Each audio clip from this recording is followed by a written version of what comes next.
to Indiana High School football on Kankakee Valley Broadcasting's WKVI. Tonight's game is brought to you in part by Coca-Cola, Culver's Portside Marina, Nepco, Crane and Equipment Services, Farm Fertilizers, First Farmers Bank and Trust, Lawrence Farms, Mark's Body Shop in Knox, Zingo Express, Pulaski Memorial Hospital, Stark County Co-op, The Auto Park with locations in LaPorte, Plymouth, and Bremen, Standard Plumbing, Heating, and Air Conditioning, Collins Insurance, Howard's Marathon of Winamac, and 5 Star. The Coca-Cola pregame show with Mitch Columbi and Chris McGowan is next. Takes the snappy hands off the Brown up the middle. Who's going to break away? He's got a lot of room to the 10, the 5, touchdown!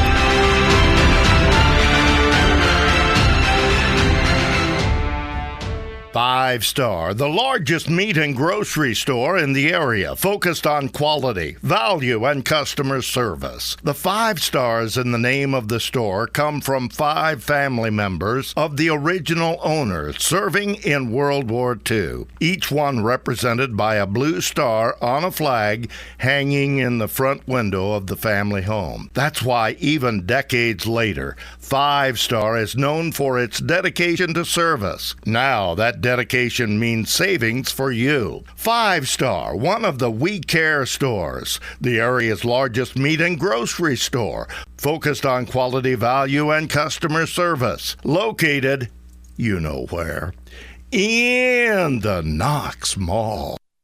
Since 1936, Standard Plumbing, Heating, and Air Conditioning have always taken pride in doing the job right. Third-generation owner Brian Hammond and his family have always set the standard when it comes to taking care of all your heating and cooling needs. Making your home a comfortable home is the absolute top priority. If you are uncomfortable in your home, give them a call at 574-936-4660. Follow them on Facebook. Let Standard Plumbing, Heating, and Air Conditioning help you take control of your comfort.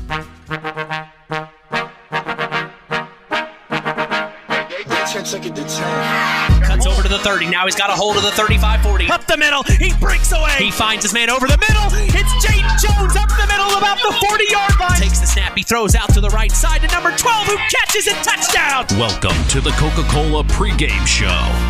Now, here are the voices of KVB's WKVI Sports, Mitch Columbi and Chris McGowan. The new era continues here on Kankakee Valley Broadcasting's WKVI. Tonight, the Winamac Warriors host the Culver Cavaliers for homecoming underneath the Friday night lights. This is Indiana High School football. With us tonight, down on the sidelines, getting all the inside information from the field, Chris McGowan. Hey, I'm Mitch Columbi. The tradition continues. This is KVB's WKVI Sports.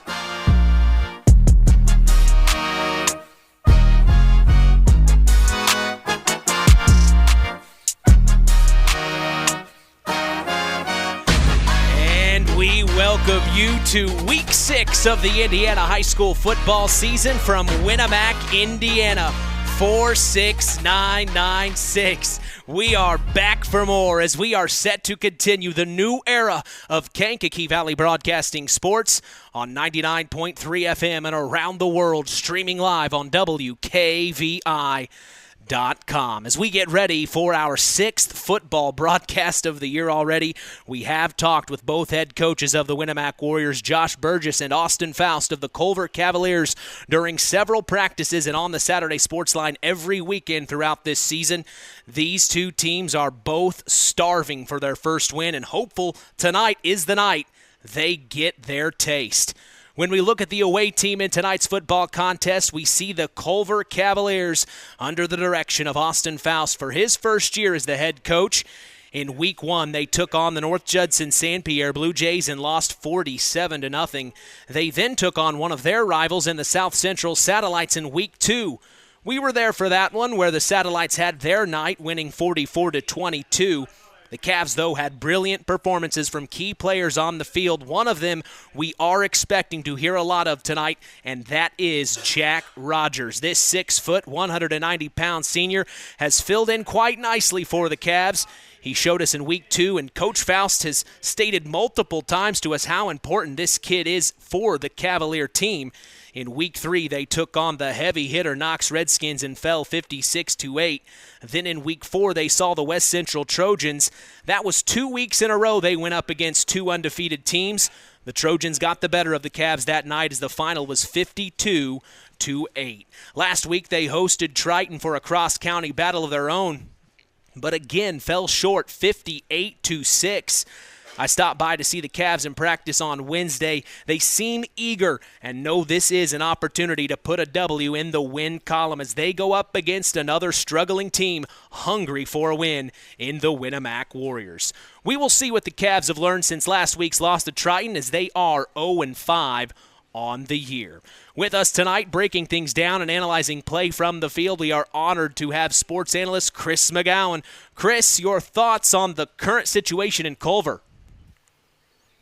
Yeah, having talked to the coaches here this week, they're excited. The kids are actually starting to finally put some things together and understand what it is they're trying to accomplish. So they said that practices are becoming a lot more fun, even though they're coming up on the short end of the score. But the kids are finally starting to understand what it takes. It's a very young Culver team.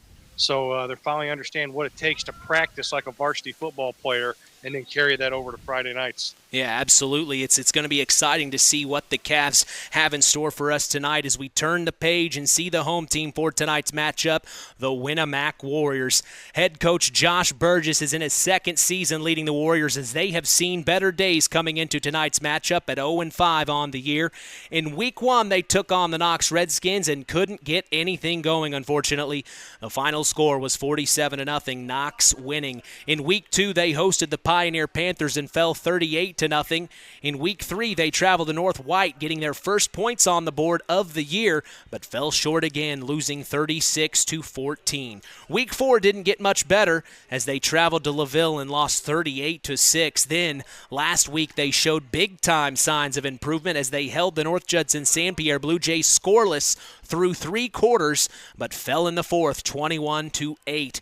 Coach Burgess has told Chris and I before, it is not for lack of effort. This team just hasn't been able to get in the groove they had hoped for early on, but last week was a change of heart.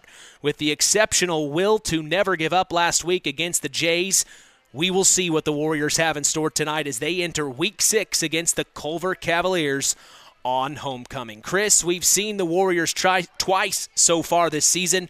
What, in your opinion, is the state of this Winamac team? You just wonder how they're going to respond to the performance they had last week. Yeah, defensively last week, for 3 quarters, they gave Judson all they could handle.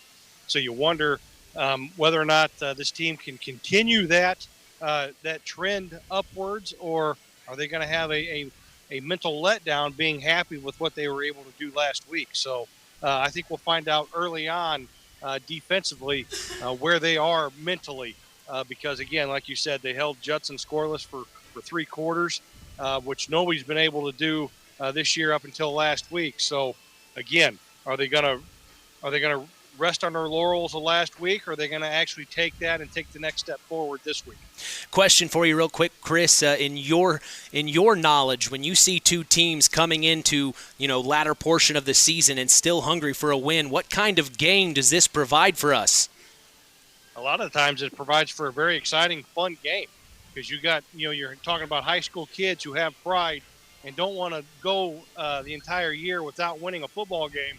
And so when they see an opponent that's struggling like they are, that's one that they've circled, and I'm sure practice this week has been a little bit paying more attention to detail.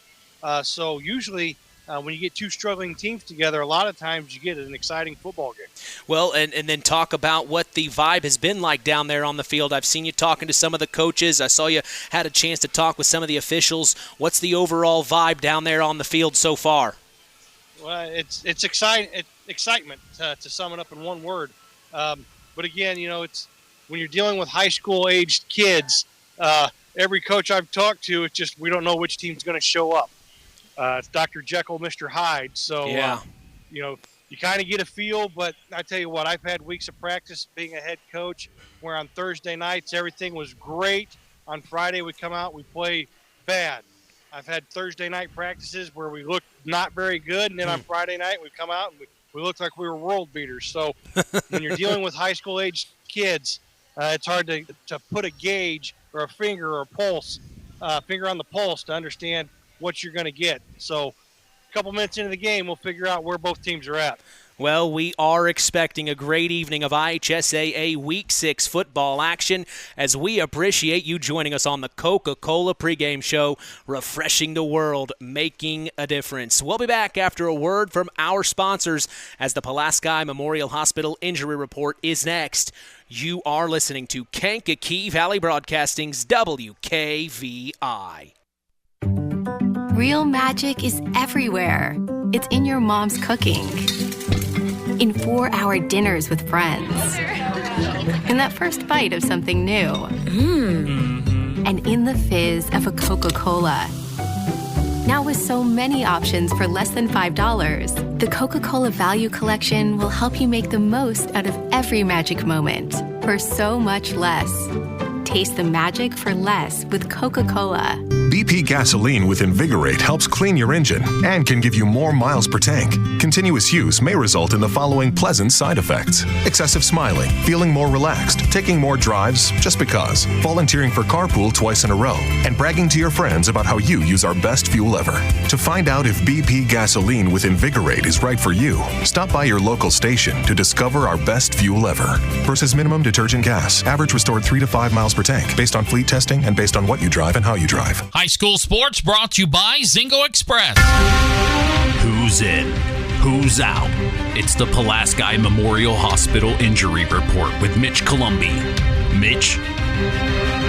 Hey, thanks, John. The Pulaski Memorial Hospital has been serving lives of the residents of Pulaski County and the surrounding area since 1963. We appreciate them supporting local high school sports and helping continue the tradition on KVB's WKVI.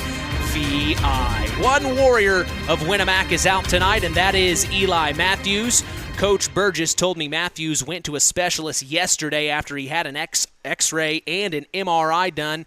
We wish him a speedy recovery, as no word on his return was given, as that is our Pulaski Memorial Hospital Injury Report. Stay tuned as we will hear from Austin Faust and Josh Burgess after the break in the KVB Coaches Corner. You are listening to Kankakee Valley Broadcasting's WKVI. This is Josh Burgess, head coach of the Winamac Warriors. Stay tuned for more Warrior football on Kankakee Valley Broadcasting's WKVI.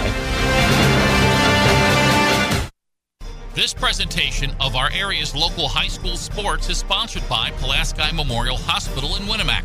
Pulaski Memorial Hospital is dedicated to providing excellent health care to improve the health and quality of life for the people and the community they serve. They will meet the community's needs and exceed their expectations by creating the best possible healthcare experience. For more information of the services they provide, call 946-2100. The Stark County Co-op has been a member-owned farm services co-op in Stark County since 1928. That's over 90 years, and they're still providing the same quality agronomy services to the farming community of Stark and surrounding counties. The Stark County Co-op is an LP and fuel provider. The Stark County Co-op purchases grain at both locations, Hamlet and Brems. You can reach them by phone at 1-800-782-3392. It's time to hear from the coaches in the KVB Coaches Corner. Here's Mitch Columbi.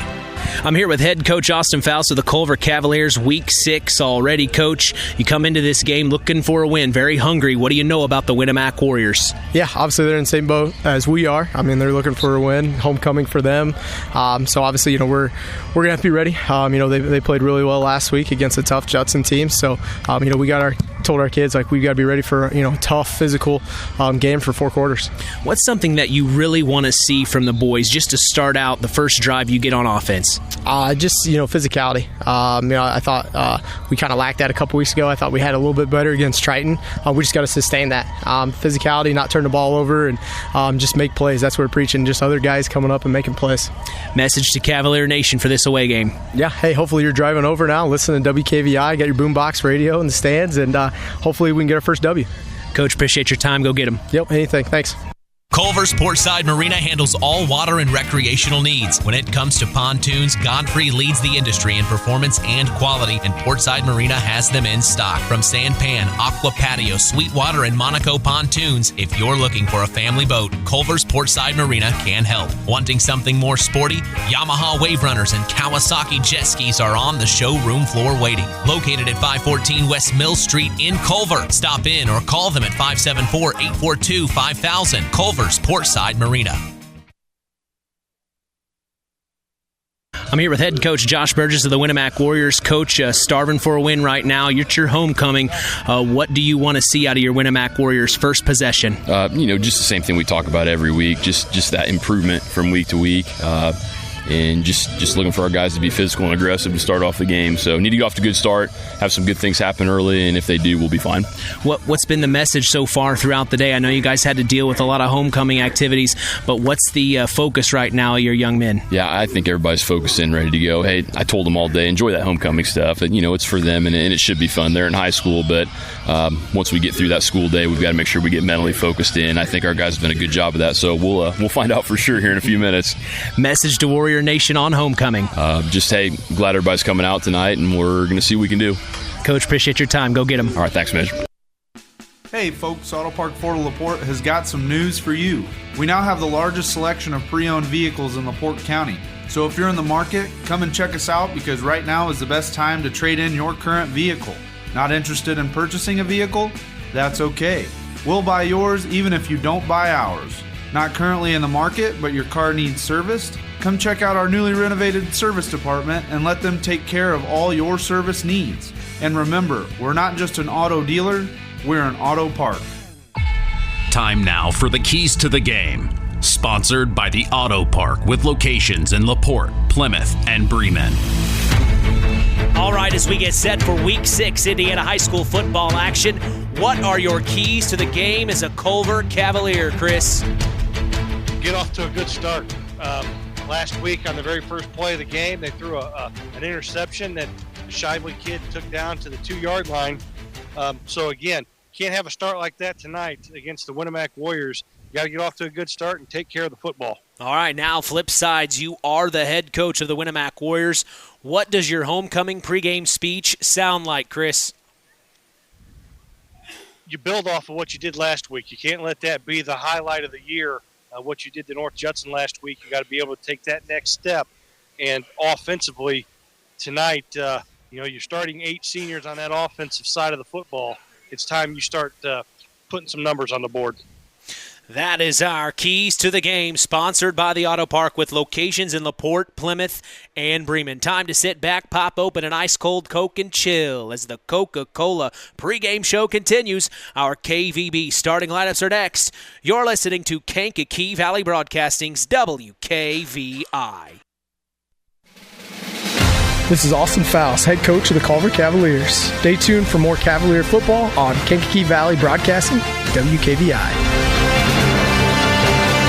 Wondered how much I could sell my vehicle for? Well, Auto Park Chevrolet GMC can help with that. We're looking to buy your vehicle. It is a quick, simple process that puts money in your pocket. Stop by the Auto Park on Oak Road for one of our sales professionals to assess your vehicle and have a cash price for you in moments. If you're looking to trade, we have stacks of inventory for you to choose from, or you can walk away with a check in hand. Don't hassle with listing on Marketplace or waiting forever to sell it privately. Let us make you an offer today. Auto Park Chevrolet GMC. Check us out at www.autoparkchevroletbuickgmc.com or call 574-936-5590 or come to see us next to Walmart in Plymouth. This presentation of our area's local high school sports is sponsored by Pulaski Memorial Hospital in Winamac. Pulaski Memorial Hospital is dedicated to providing excellent health care to improve the health and quality of life for the people and the community they serve. They will meet the community's needs and exceed their expectations by creating the best possible health care experience. For more information of the services they provide, call 946-2100.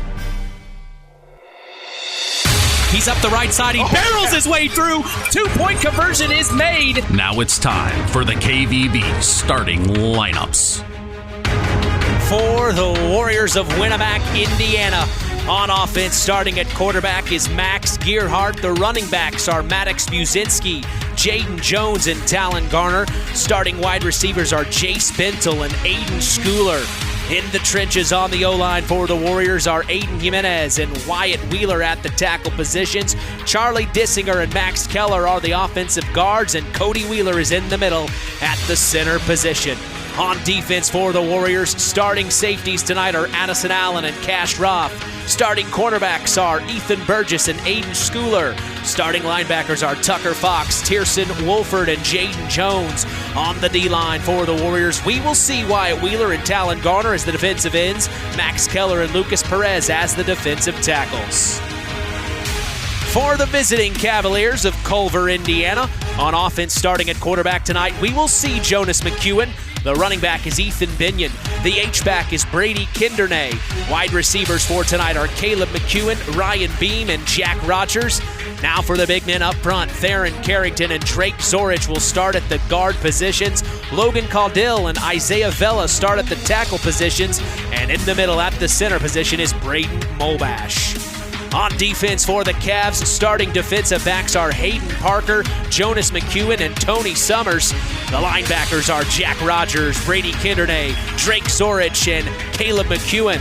On the D-line, getting after it, we will see Logan Caudill, Isaiah Vela, Theron Carrington, and Ethan Binion. That is our KVB starting lineups as we will be back to get set for kickoff. Hey, you are listening to KVB's WKVI. This is Josh Burgess, head coach of the Winamac Warriors. Stay tuned for more Warrior football on Kankakee Valley Broadcasting's WKVI. Real magic is everywhere. It's in your mom's cooking, in 4-hour dinners with friends, in that first bite of something new, and in the fizz of a Coca-Cola. Now with so many options for less than $5, the Coca-Cola Value Collection will help you make the most out of every magic moment for so much less. Taste the magic for less with Coca-Cola. The tradition continues with Mitch Columbi on Kankakee Valley Broadcasting's WKVI. From Winamac, Indiana, welcome to Week 6 of the Indiana high school football season between the Winamac Warriors and the Culver Cavaliers. I am Mitch Columbi. The tradition continues here on Kankakee Valley Broadcasting as WKVI will always be there. We also want to remind you Kankakee Valley Broadcasting's WYMR will always be there too. As a matter of fact, you can catch even more high school football action on Max 98.3 FM with the boss, Tony Ross. They are in Bremen tonight to see the Lions take on the John Glenn Falcons. Our old friend Scott Masters is on the call tonight, as well as Doug Griffiths. Also this year, broadcasting exclusively for all Plymouth home games and away is Rusty Nixon online at max983.net. He is in Napanee, Indiana tonight as the Rockies are on the road to take on the Northwood Panthers. We invite you to flip back and forth between all of us as KVB always has you covered for local high school sports in our area. Hey, don't hesitate to follow us on social media. We are on Instagram at WKVI Sports, on X, formerly Twitter at KVB Sports, and on Facebook at Sports to the Max for all Kankakee Valley Broadcasting sports content. Hey, you can listen to us on your phone. Just go to one of our social media sites I mentioned and tap the link on our page. No excuses. We are literally in the palm of your hand. Well, we are proud to let you know the PA announcer tonight at Rowdebush Field is Chad Watts. The scoreboard operator is Andy Stepp. The play clock operator is also Andy Stepp tonight, doing a little double duty, huh? Our officials for tonight are Don Amadei, Jeremy Beckner, Chris Doyle, Sean Webb, and Tony Wheelock. And I just realized they are doing the national anthem, and we are going to pause for the remainder of this anthem.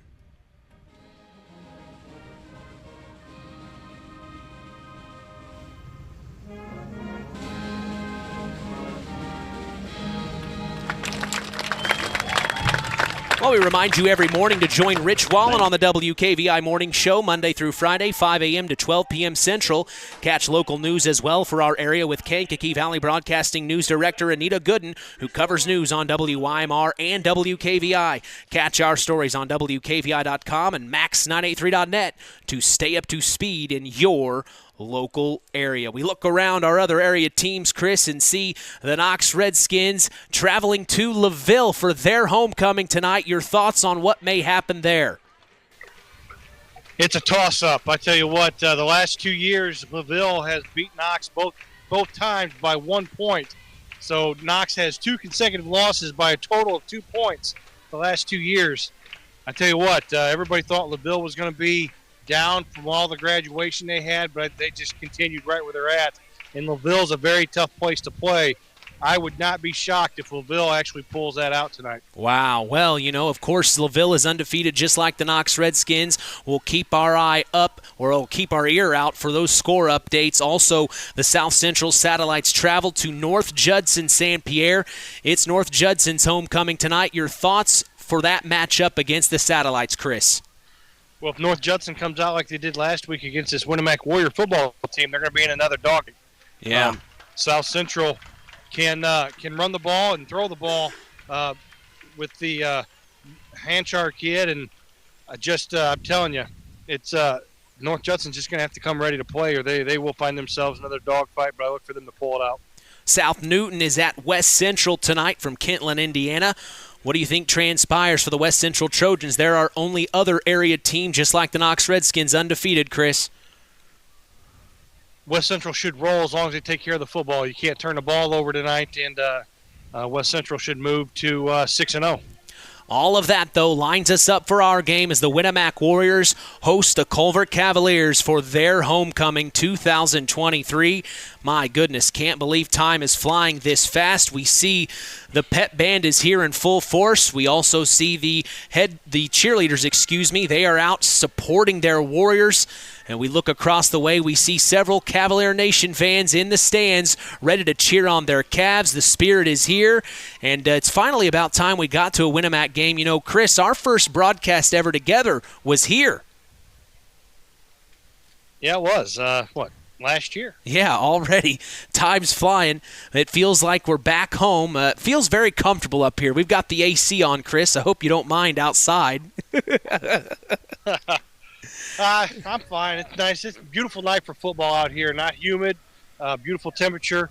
Like I said, just an excellent night for football. And captains are out at midfield, getting the final instructions, getting ready to do the coin toss. Yes. Hey, I wanted to tell you, Mitch, I wanted to bring this up. The white cap, Donnie Amadei, was talking to me before I got we were actually talking over in the parking lot before the game. And he was telling me that he would like to meet you because his wife's daughter lives in Rushville. So his daughter-in-law and son-in-law live in Rushville, and every time he listens, he's always hearing you talking about Rushville. So, well, we'll have to meet him afterwards. And we should also let the listeners know, Chris, you won't be able to make it in tomorrow morning for the Saturday Sports Line. Yeah, I got the prior engagement, being the senior class sponsor, Tri-Township, with the Scarecrow Fest going on in Wanata. I'll actually be selling Porta Pit chicken tomorrow up at the Scarecrow Fest in Wanata. So, hey, if you want some Porta chicken, come see me. Yeah, absolutely. We're lucky enough to have a guest appearance from Al Breifogel. He's going to slide in and take Chris's spot in the morning, so we hope you join us for the longest-running high school sports show in Indiana, the Saturday Sports Line, tomorrow morning with Al Breifogel, 9 a.m. Eastern, 8 a.m. Central, right here on 99.3 FM and WKVI.com. Winamac is going to return first. The Cavs will kick. That means they will get it at the half. So we look and see the kicking duties for the Culver Cavaliers is number 26. 26 for the Culver Cavaliers. That's Caden Baldwin, the freshman. And set to return is Maddox Buzinski and Addison Allen. And we are underway for Week 6 IHSAA football from Winamac, Indiana. And a flag on the play, immediately calling it dead. Yeah, illegal procedure there by the Culver Cavaliers. So somebody crossed the line there a little too early, so back them up 5 and re-kick. So a little bit of a deeper kick. They'll have to kick now from their own 35-yard line. They normally set the ball to kick at the 40. Now they'll set up at the 35. And moving forward now are the Winamac Warriors in their territory. It looks like they're expecting this to drop around the 30-yard line. So we'll see here as we'll do this redo here. Baldwin, the kick is up, away, no flags. It's going to be returned by Addison Allen. He cuts over to the 40, now to the 45. He's pushing his way forward before he's tackled at the 49-yard line, and not a bad place to start, Chris. No, very good starting field position for the Warriors here, and let's see what they come out here offensively. Probably going to come out in their base wing T formation, and I wonder how long before we actually see the wing back counter that Winamac's notorious for. 76 degrees and partly cloudy from Winamac, Indiana tonight as the Winamac Warriors on homecoming will start with the ball first. We see trotting out there Max Gearhart to take this no, that is Cash Roth to take this under center here, Chris. So Cash Roth, the quarterback for the majority of last year, takes the snap, hands off. That's Maddox Buzinski up the left side. He's got more than 6. Finally tackled and brought down at the 40 in Cavalier territory. That's close to a first down run. Yeah, I think he's got picked up about 10.5 yards there. It will be a first down. Did a good job of breaking a couple of tackles there. Culver actually had him stopped for about a minimal gain, but kept those feet churning and picked up 11 yards and a first down for Winamac. Shout out to Paul Dunn. He's part of the chain gang out here at Winamac. Always love to see Paul Dunn, an old friend of ours who joined us in the spring for some baseball and softball games. But here we are in our game. Cash Roth to take this under center. We normally see Max Gearhart. A little change here. Handoff. This is Addison Allen, and he got a nice big hole. 6 yards gain before he's tackled at the 37, 38-yard line. A nice run. Yeah, pick up there of 6 yards on first down. Just a little counter there by Winamac, and a little trap action, and picked up 6 yards. So staying ahead of the chains for Winamac. Very good start here for Winamac offensively. Sticking with Cash Roth in the QB position. He's going to take this under center. Takes the snap. Hands off. This is Maddox Buzinski. Cuts over to about the 30-yard line before he's brought down. And it is going to be close here. Yeah, so 3rd and short here for the Warriors. Definitely 4-down territory if you're Winamac. And, yeah, Cash Roth coming out playing quarterback for the Warriors.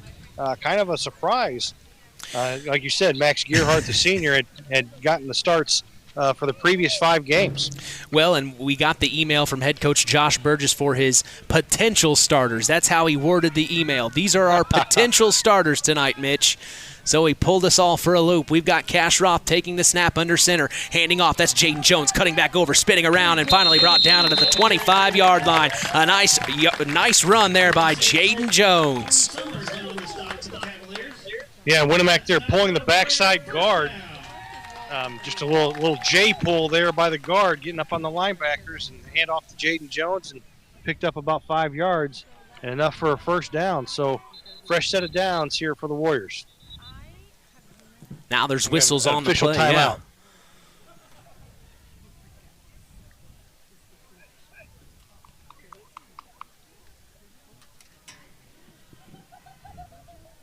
So we're awaiting the official call. We see the head official, Donnie Amadei, telling Josh Burgess exactly what had happened there. The down marker is broke, so they're trying to figure out how to get it to say first down. Roth under center, takes a snap, almost dropped it, but he keeps his composure. Now he throws over the middle. It's wide open. Jaden Jones at the 5. He's fighting his way forward, and he's going to get the touchdown. Jaden Jones from Cash Roth. What do you think of that, Chris? Well, that's the Winamac offense we had expected all year with all those seniors on the offense. Cash Roth stepping up, and like you said, he almost fumbled the snap there, but kept his composure and found a wide-open Jaden Jones in the middle of the field who fought for the last 4 yards. But Winamac here going to line up and go for 2. So going for 2 as they did last week against the Blue Jays of North Judson St. Pierre. Cash Roth under center, sets his man in motion, takes a snap. That's Addison Allen up the left side, and he fights his way forward, and he's going to get the 2-point conversion. Addison Allen off the handoff from Cash Roth, and Cash Roth liked that one. He is juiced up right now. Yeah, just a jet sweep out of that base wing T formation for the 2-point conversion. So a good start here for Winamac offensively. Take the opening kickoff, get a great start fielding position, and 6-7 plays later in the end zone, you're up 8-0 on homecoming. Yeah, the Winamac Warriors draw first blood here for the home crowd. Warrior Nation very happy right now, on their feet, clapping along, as the Cavs are going to have their first chance at this defense from Winamac. This defense we saw last week, Chris, was very impressive against the Blue Jays. Yeah, again, they came out, they switched it up. Basically, usually Winamac is a base 4-3 team. In years past, they would play a lot of cover 2 in the secondary on the back end of that 4-3. But last week, they came out in a 3-4 and did a lot of movement with the linebackers, a lot of blitzing of those inside linebackers. So be interesting to see what they do defensively tonight, whether they come out in that base 4-3 cover 2 or they come back out in a 3-4. So Ethan Binion deep to return for the Cavaliers. Also, that is Jack Rogers, I believe, number 12. And then set to kick this one away is Talon Garner for the Warriors. High booming kick to about the 22-yard line. That's where Jack Rogers is going to return this. Cuts over to the 40. Yellow flag flies, and now he's brought down around the 47-yard line. We'll see what the penalty is on. Nice little return by Jack Rogers. Yeah, it's going to be a holding on Isaiah Gonzalez, number 10. And that was Culver Cavaliers. And that was Ethan Binion. My apologies, not Jack Rogers. Ethan Binion on the return. Just saw the number. So Ethan Binion, one of those guys we have heard about from last year and then carried over into this year. Talked to head coach Austin Faust about Ethan Binion. They really are relying on him to provide some excellent minutes for this Cavalier team, as now we see Jonas McEwen trotting out, the sophomore quarterback for Culver, getting a lot of reps this season. It hasn't been the season the Cavs wanted, but when you've got a young quarterback like this, I can assume that only makes you better, Chris. Oh, yeah, it definitely built for the future. I mean, with every snap, he's gaining knowledge. So, again, this Culver football program, they're taking their lumps this year, but if these kids stick with it and listen to the coaches, they'll be returning the favor here in a year or two.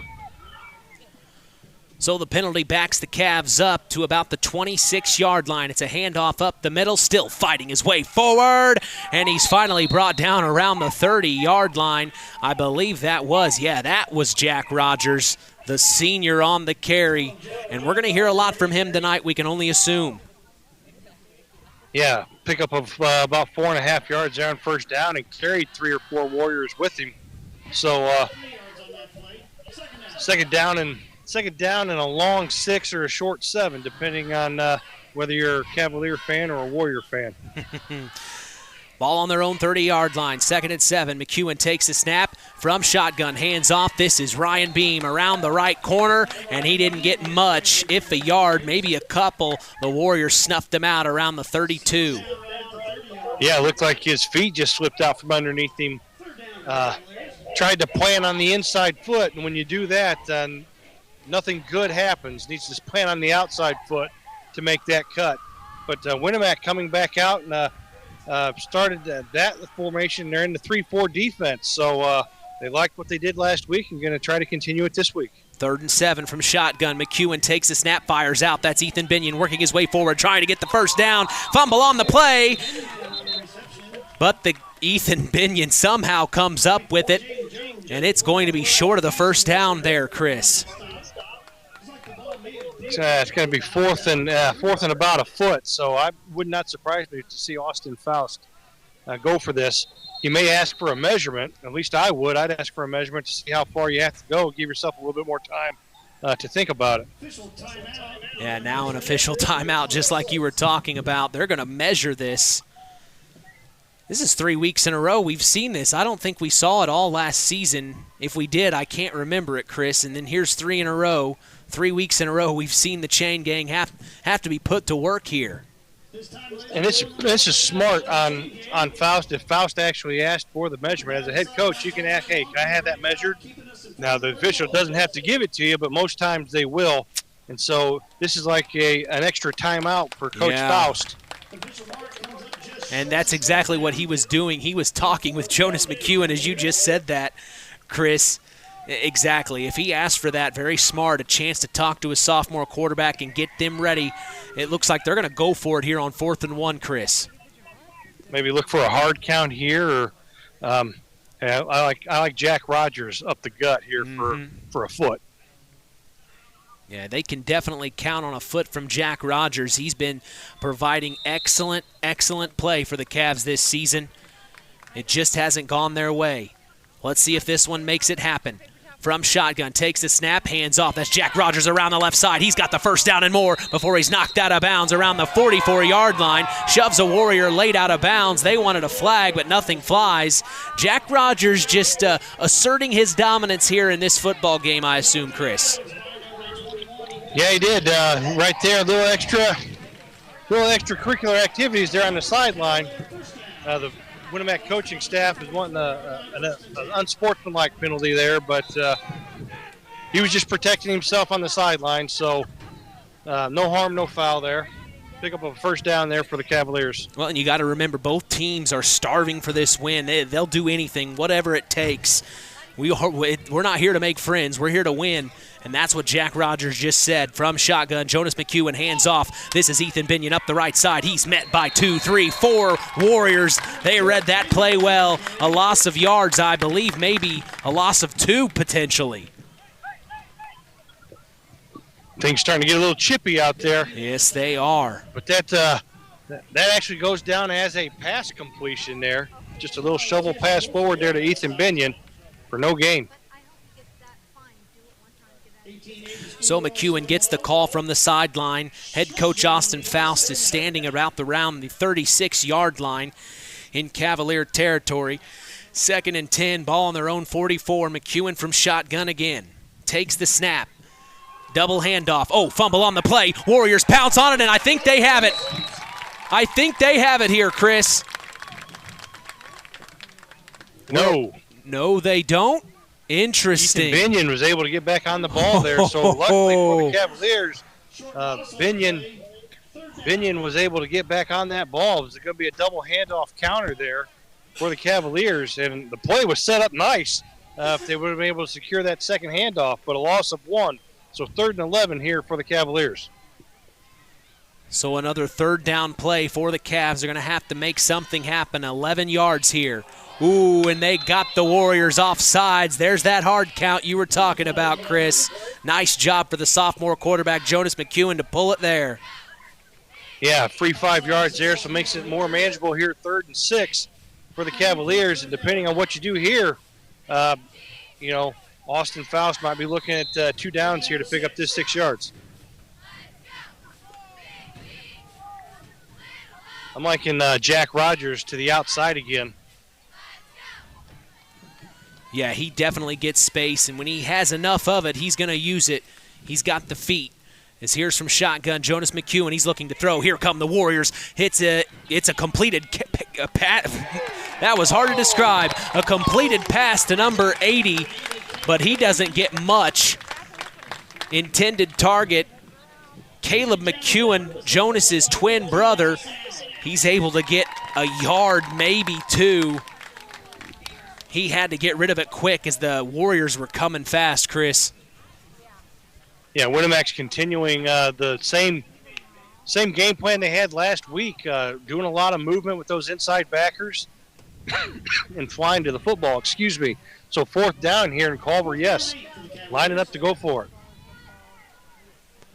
So 4th and 8. Ball on their own 46 from shotgun. Jonas McEwen. Here come the Winamac Warriors. A deep pass, and it's overthrown. His intended target was number 24, Brady Kendernay, the senior, and it'll be a turnover on downs. That's where the Warriors will take over.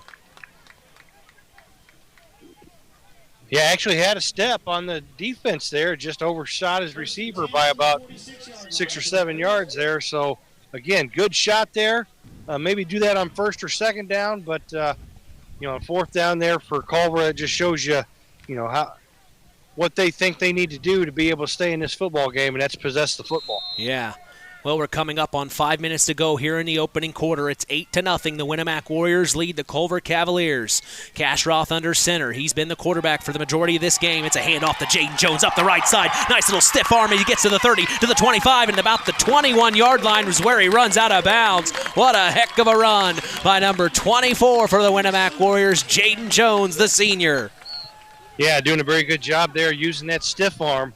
Was able to break a couple of tackles by using that move there, and nice pickup on 1st down for the Warriors. Big time run.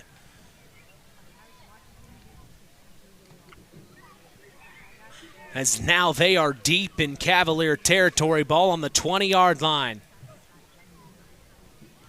Under center's Cash Roth. He's going to take the snap. Hands off. This is Maddox Buzinski up the left side now this time. Breaks a couple of tackles. Now he's still fighting his way forward. Close to the 10-yard line in front of you there, Chris. Yeah, again, just a power play there by the Warriors. We have an injured Culver Cavalier on the field. Looks like that's number 46 for the Culver Cavaliers. Tony Summers, the junior, as head coach Faust runs over to check him out. And from talking with athletic director Brian Leverins, there is actually a doctor here on the field. Each home game for the Warriors, they have a doctor on the field. I find that very interesting. Hopefully it's nothing. Pulaski Memorial Hospital being right just a couple miles away. And they also provided the scoreboard here at Winamac at Rowdebush Field. So why not be able to provide a doctor, especially in a game of football like this when, injuries are abundant. So they're checking him out. He is down around the 15-yard line. The Warriors are standing by as they help Tony Summers up, and he is going to gingerly walk off to the sidelines. Boy, that is a tough one. Tough to watch. We hope he's okay, as we are going to get back in action. It'll be 2nd down, 1 yard to go. Ball on the 11-yard line. 8-0, the Winamac Warriors lead, and they are knocking on the door for more. 46 to go, Chris. Yeah, 2nd and 1 here. I look for Winamac maybe to run a little play-action pass here and try to put the ball in the end zone again through the air. Well, Cash Roth, very confident right now in the QB position. Under center. Takes the snap. Hands off to... Oh, this is Jaden Jones up the right side. I don't know how he got the ball. Now he crosses the 5, cuts back over, and he's going to get the touchdown. It's a Winamac Warrior touchdown. Jaden Jones. Yeah, wing-back counter, right there it is. So Jaden Jones making several guys miss and being able to find the end zone once again for the Winamac Warriors. So 4:28 in the first quarter. Winamac now up 14-0 and lining up to go for 2 again.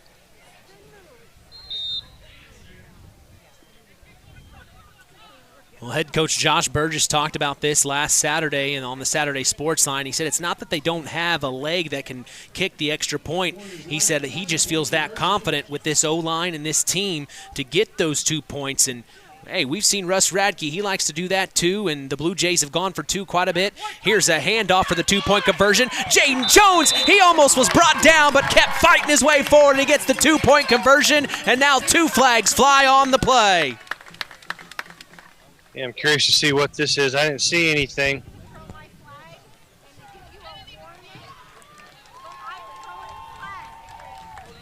Calling a personal foul on the Cavaliers. So will that be assessed on the kickoff, I assume? Yeah, that'll be assessed on the kickoff. So Winamac will be kicking off 15 yards. So might be kicking off from Culver's 45-yard line. So that makes the score 16-0. As tonight's broadcast is brought to you in part by Nepco Crane and Equipment Services, specializing in mobile crane service. Call Joe Nepp at 1-800-590-2272 for all your residential, commercial, and agricultural crane needs. Today's broadcast is also brought to you in part by First Farmers Bank and Trust, providing state-of-the-art banking with old-fashioned service. We thank them for supporting local high school sports and helping continue the tradition on Kankakee Valley Broadcasting's WKVI. 4:28 to go here in the opening quarter. Both teams have all 3 of their timeouts. The Cavs have had possession once. They weren't able to get points on the board. Now they'll have another chance at it. As the Warriors, the penalty is assessed. This moves the ball forward, so this is going to be a deep kick into Cavalier territory, we assume. It's going to be kicked from the from the Cavs' 45-yard line. So this is going to be deep in their own territory here. Right onside. That's not a bad idea at this portion of the field. Here we go, and it's going to be a kick that bounces around the 10-yard line. It's picked up by Ethan Binion. Flag on the play. It's going to be around the right corner. He's still on his feet. He crosses the 15, out of the 20, now to the 25, and he's knocked out of bounds around the 29-yard line, and we'll see what the penalty is on. It's going to be another hold. I think it might be another hold against the Cavaliers. We're blocking the back. So a few penalties here hurting the Culver Cavaliers as that just demoralizes you, especially down 16-0 in the first quarter. Trying to get something going, and the penalties can just push you back that far. That's unfortunate for them. The Warriors, on the other hand, though, this is the kind of game you want to see early on with the season you've had. This is exactly what you want to have for a homecoming matchup. Yeah, looks like they caught Isaiah Gonzalez again with the penalty there on the kickoff return. So what was going to be pretty decent field position for the Cavaliers now is going to be terrible field position.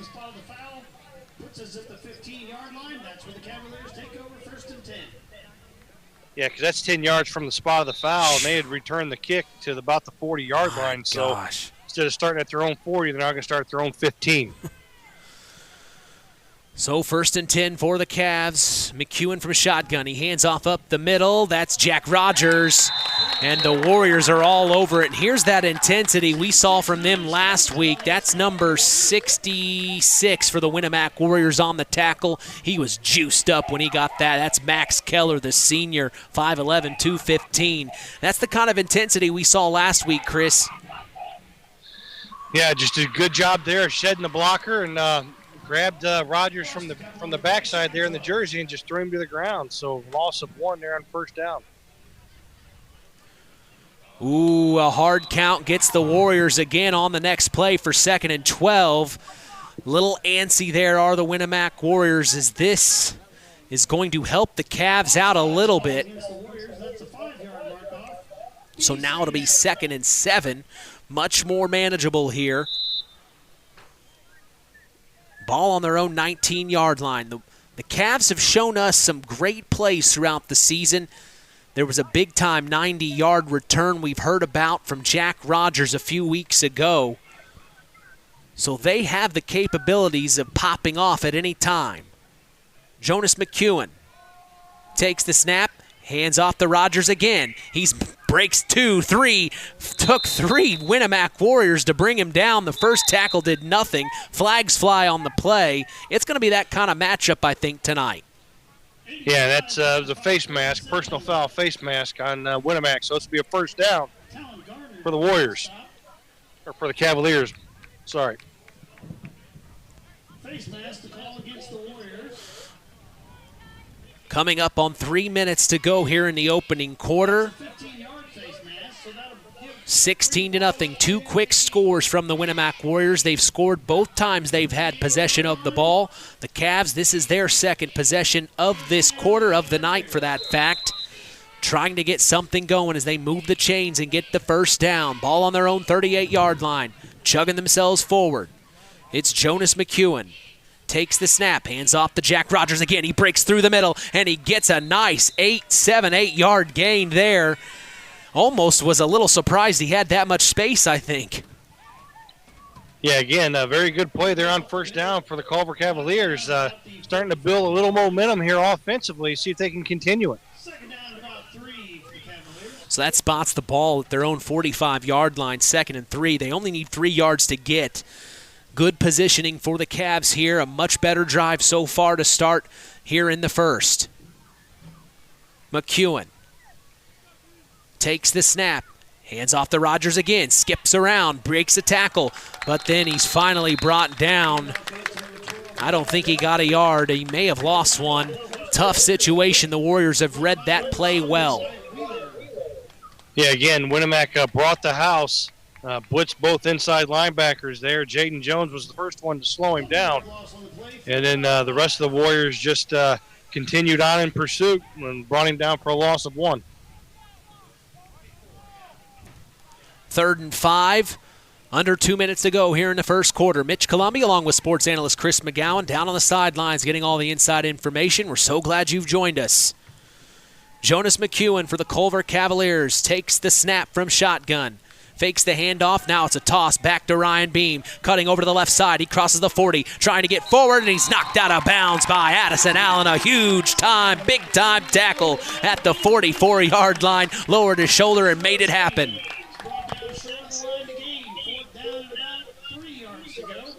Yeah, so 4th down and 3 here. I'd like to see Beam get his foot in the ground and get north. Tried to outrun that Winamac Warrior defense. You're not going to do that with Cash Roth and Jaden Jones and those guys in the secondary. He did not get pushed out of bounds. The clock continues to roll, so he was spotted down in play. So we are under a minute here. The Cavs taking their time. Now, a timeout from the Culver Cavaliers to talk this last 49.9 seconds over, as today's game is brought to you in part by Howard's Marathon of Winamac, serving Pulaski County for 44 years. Call 574-946-6894 and ask for Howard or Dean. We thank them for supporting local high school sports and being part of this wonderful tradition. What are you talking about right now if you're down 16 points with 49.9 seconds to go? 4th and 3 here, Chris. What are you talking about? Well, right now, figuring out how we can pick up 3 yards and continue this drive and come away with some points here. You put some points on the board on this drive, it's only a 1-possession game. You got to figure out some way to stop this Winamac offense, but again, it turns it into a 1-possession game. So if you're Culver, first things first, figure out a way to pick up 4 yards here.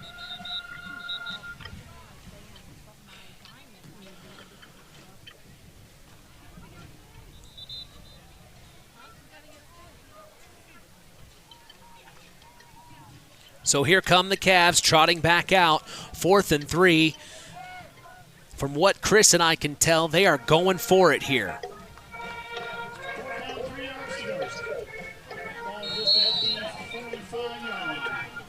Here we go from shotgun. Jonas McEwen, 4th and 3. Takes the snap, hands off to Jack Rogers. They're depending on him. He gets the first down and more. Crosses the 45, and he's brought down at the 39-yard line.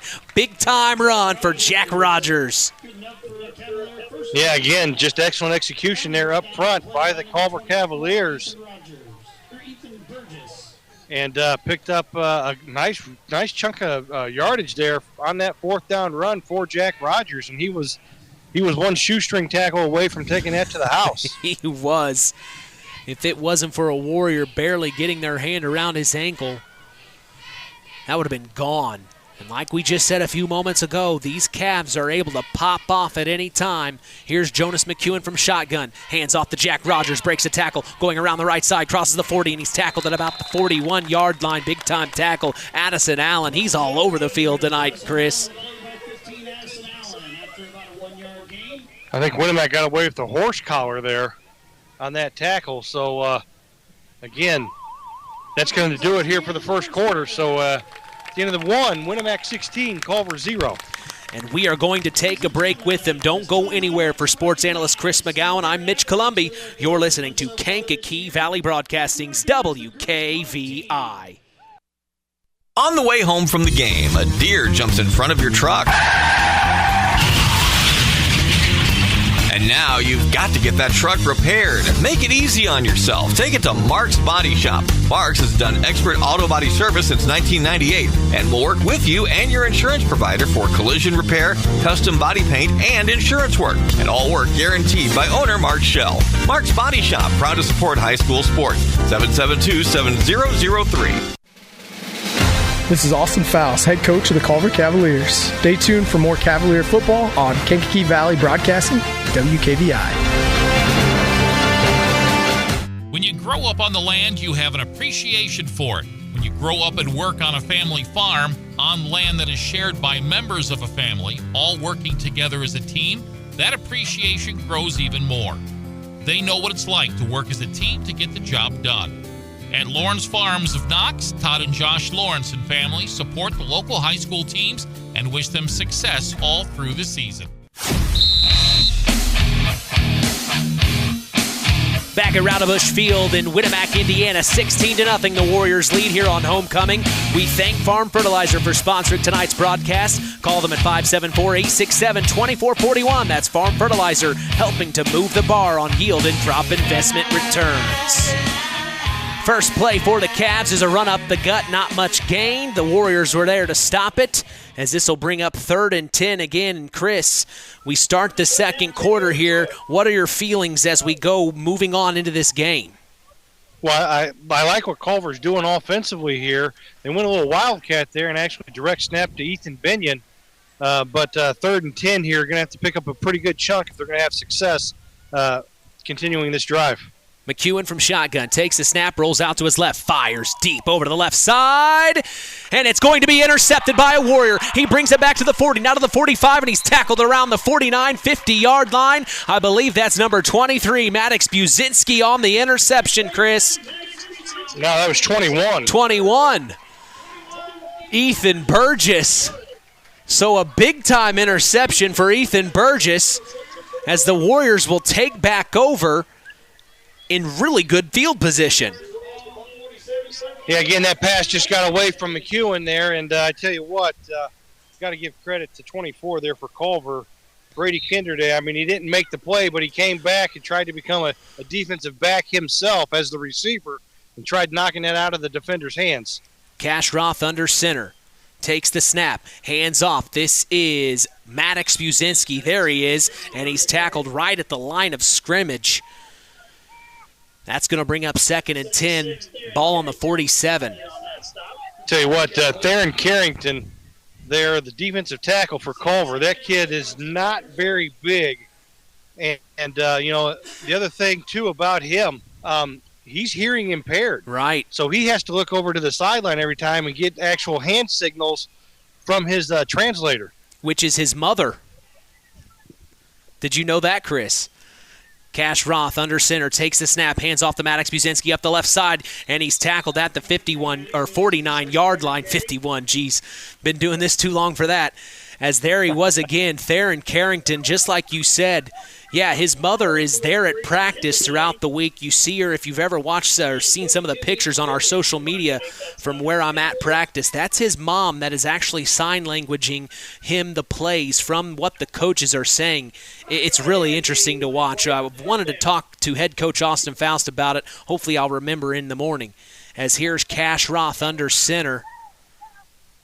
Sets his man in motion, takes the snap, rolls out to his right. He's looking to throw. He's got to get rid of it. He does. That is number 47 on the catch. A nice play. Talon Garner, he's still on his feet before he's brought down around the 29-yard line. A big-time pass play, and that moves the chains for a Winamac Warrior first down.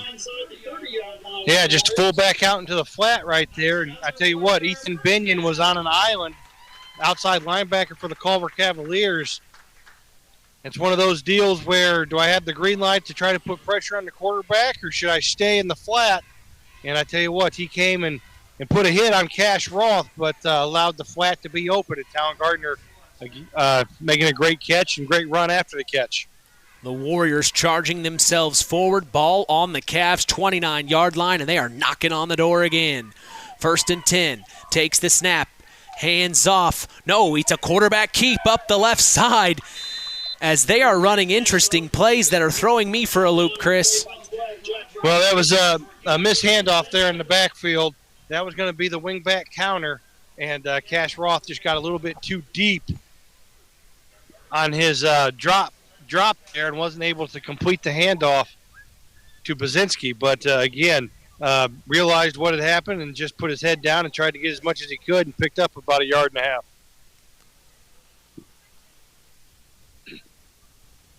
So Cash Roth from shotgun. He has Talon Garner on his left hip. He's going to take the snap. Looks to throw. Fires immediately. That's number 7, Jace Bentel, fighting his way forward. And the ball is loose on the field. We'll see who comes up with it. The Cavs have. So the Cavs came up with it. So Jace Bentel unfortunately fumbled it once he got hit by the Cavs. It was picked up by number 42, Ethan Binion, and the Cavs are going to take over right there at the 25-yard line. So there's the defensive stop they got. Now they just got to be able to come away with some points here. Well, and the Cavs have been fighting. Each time they've started with the ball has been in kind of far back in their own territory, as this will be at the 25-yard line, and Joas McCunin trots out, relays the play, and they break the huddle. Now they trot up to the line. He's got Jack Rogers to his left from shotgun. It's Jonas McEwen, 1st and 10, takes the snap, fires immediately, and it's overthrown. Slipping on the play was number 24 for the Culver Cavaliers, Brady Kendernay, the intended target, and it falls on the field, incomplete. I don't mind that play call on first down. Try to loosen up this Winamac Warrior defense. Right now on first down, they're pinning their ears back and bringing the house. But again, throwing that play action pass there on first down may slow down that aggressiveness against the run. Shout out to Harold Welter tuning in. We so appreciate you listening this evening, Harold. Hope you're doing well. As here in our game is 2nd and 10. Jonas McEwen from shotgun, and a flag flies immediately. It's on the Cavs. False start there against the Cavaliers.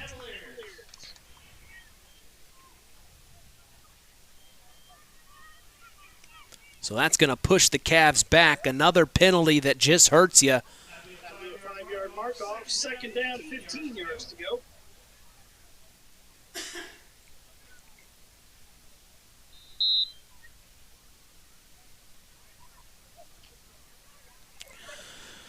So now we're set. It'll be 2nd and 15. Ball on their own 20-yard line. 8:25 to go here in the second quarter. 16-0. The Winamac Warriors lead the Culver Cavaliers. Both teams starving for a win as they haven't been able to get one all season long. Here's a snap. Deep pass from Ethan Binion. It's overthrown. It was a toss from Jonas McEwen to Ethan Binion, and he tried chucking it deep. 2 intended targets. One was number 80, Caleb McEwen, and the other Ryan Beam. Yeah, not very often you see two receivers that close to each other, so somebody ran the wrong route. But again, Ethan Binion showing his arm strength there and just had McEwen down the sideline, just overshot him. A set of keys to a Nissan vehicle. Cool and calm tonight. You check your pockets and are missing A these perfect keys, evening come for see football. As here is Jonas McEwen trying to find Ryan Beam on a pass play, and it hits the field. It's incomplete, and that's going to bring up 4th down. I assume they punt here, Chris. Yeah, I think they are going to punt here, 4th and 15, especially this deep in their own territory. But again, I think McEwen there actually could have tucked that ball up and ran, but tried to hit Ryan Beam there and just dropped the ball. Tried to run before he caught it, but again, I think McEwen there could have tucked that up and picked up some yardage on the ground. Set to punt this one away are the Cavs, and deep to return. Oh, big-time snap over the head of Ethan Binion. He's going to have to pounce on it in the end zone, and that's going to be a safety, Chris. Yeah, snapped over the head there. I mean, that was a good 15 feet over the punter's head. So Ethan Binion doing a good job there of being able to cover that in the end zone and only giving up to 2 points, not giving up 6. So like that, it's 18-0 now with 8:08 left here in the second quarter. And Winamac's going to get the ball back on a free kick here from Culver. First safety we've seen of this year. They are a very rare occurrence.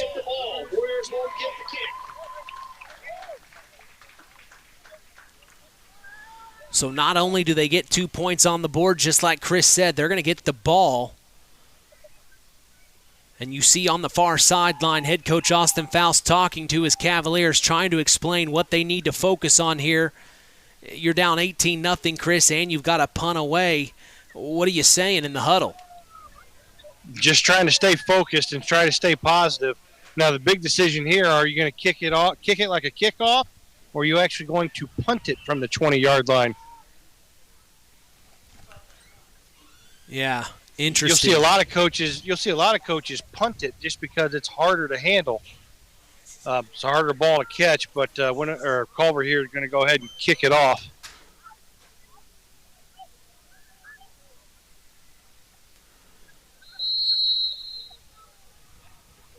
So kicking away are the Cavs, and it's going to be returned by a Warrior. He crosses the 50 to the 45. He's still on his feet, tackled at the 38-yard line, and that is beautiful position if you're a Winamac Warrior. Nice little return. Aiden Schooler. Yeah, Aiden Schooler, nice little return there.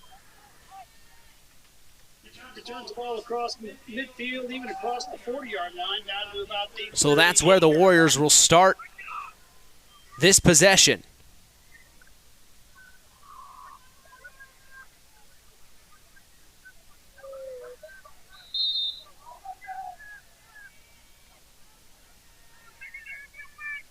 Under center. Cash Roth takes the snap, hands off up the middle. It's Willis Dennis. He crosses the 30, tackled at the 25-yard line. A nice run. Big time run by number 6, Willis Dennis, the senior. And we saw a couple of runs like that last week in North Judson. Yeah, again, Winamac going 4 wide there. They're actually a 2-by-2 formation, spreading the field from sideline to sideline, creating a natural running lane for Willis, and picked up more than 10 yards there on the carry. 1st and 10 for the Warriors, 18-0. They lead, and they're knocking on the door again. Cash Roth, hands off. This is Jaden Jones. Breaks a tackle, spins around, and finally brought down at the 21-yard line. Nice little run there by Jaden Jones. Yeah, showing some great patience there. Doing a little dancing in the hole, but great patience, and picked up 4 yards there on 1st down. So Winamac staying ahead of the chains and looking to put some more points on the board here before halftime. It's still got just under 7 minutes to go here in the second quarter. Yeah, it'll be interesting to hear Josh Burgess tomorrow when we have a chance to talk with him of when they decided they were going to throw Cash Roth in there as the QB tonight. Here is stepping back, throwing up the middle, and a flag flies. It looks like it's going to be a pass interference. The intended target was Maddox Buzinski. 23, Maddox Buzinski was the intended receiver. We'll see what they call here. Yeah, definitely going to be pass interference there. I believe that was number 24 there that got caught with the extra contact on Brady Kinderday. That moves the ball down right outside the 10-yard line where the Warriors have it first down. So now 1st and 10 for the Warriors. Ball on the 11-yard line. Under center, Cash Roth takes the snap, hands off. That's Addison Allen up the right side, fighting his way forward! And he is short of the touchdown, but it was close.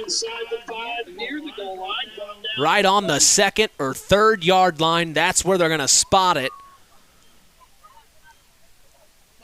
Spotted about the 2-yard line. 2-yard line. Second down for the Warriors. So they need 2 yards here, Chris. A similar play, you assume?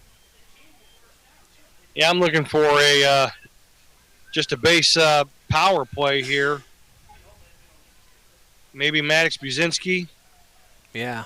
Willis Dennis to the left. Yeah, Maddox Buzinski and Willis Dennis in the backfield. Under center, Cash Roth takes the snap, hands off to Maddox Buzinski, who works his way forward and gets the touchdown. It's a Winamac Warrior touchdown, 24-0, as they lead here in the 2nd quarter.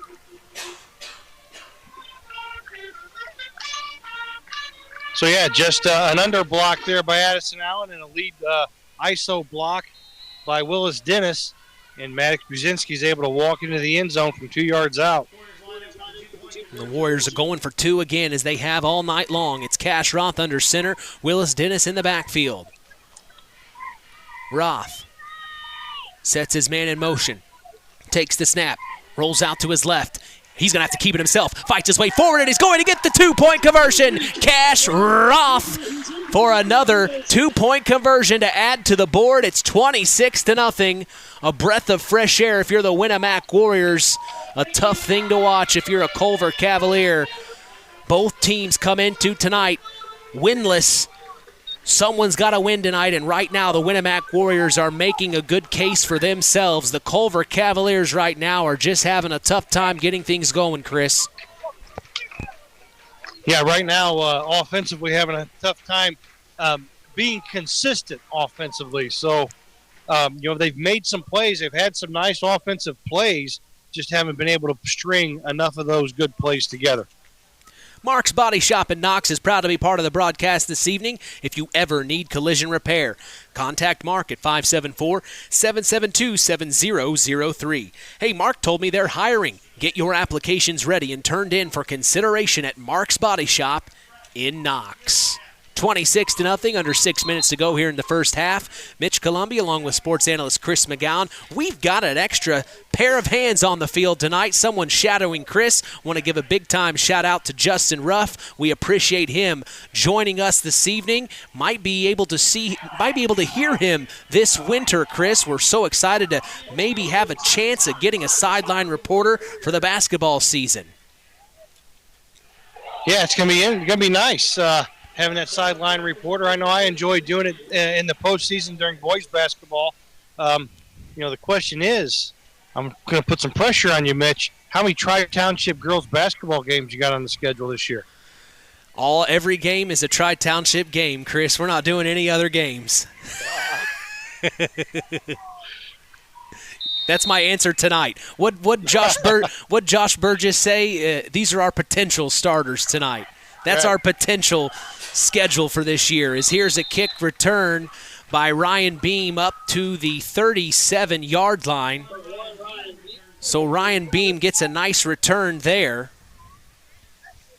We'll get some Tri-Township girls basketball games on the schedule, Chris. Don't worry, we'll see you in action. We always like talking to you and picking your brain in the pregame and the postgame especially. That's when Terry Minix can kind of get his little jabs in.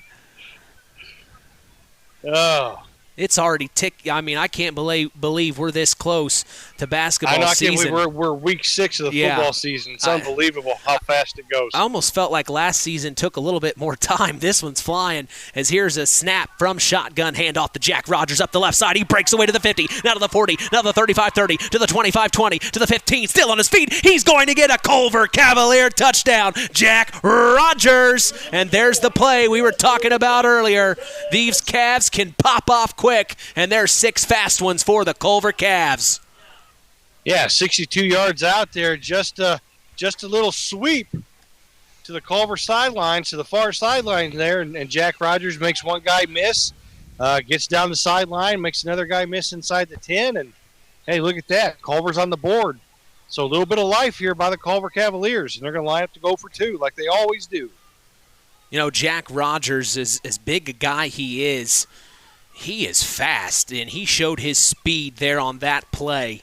He just needs a little bit of space, and that's it. But here are the Cavs going for 2. Hand off to Jack Rogers, and he's met by the Warriors. He didn't get anything, and they don't allow the 2-point conversion, so it stays 26-6. The Cavs down by 20. The Warriors, first time they've let points on the board tonight. But it's still in their hands right now. The Cavs have 2 timeouts left in this half. The Warriors have all 3 as we stop at 5:36 to go here in the first half. That's how fast things can change. You know, if the Cavs are able to come up with a stop like they did in the first quarter a little bit earlier, who knows what could happen. They get on the board again. We may have a ball game before we get to the halftime break. Yeah, right now, if I'm Culver, you got nothing to lose. You're down 26-6. Why not come out and try to onside kick here? Try to carry some of this momentum over. Because if you get the onside kick, able to put more points on the board, you get the ball to start the second half. Yeah, with great risk comes great reward. You're exactly right, Chris. Well, like Coach Bruce Arians said, you got to risk it to get the biscuit. Absolutely. Hey, I have an update. North Decatur 10, Rushville 8 in the first quarter. I wasn't even paying attention to who Rushville was playing tonight, Chris. I appreciate that. We're still awaiting score updates from our area teams. I've texted our contacts, so we'll see what those scores are here shortly. As here is a kickoff. Out of bounds. Yeah, and it bounces out of bounds, and then a flag flies in late. So nobody returns this kickoff. We'll see what the officials have to say from that penalty. It's an illegal procedure, so Winamac will have the choice of taking the ball at the 35 or 40-yard line or having Culver re-kick. I would imagine with the way Winamac's moving the ball offensively that they'll just take the possession and try to put some more points on the board here right before halftime.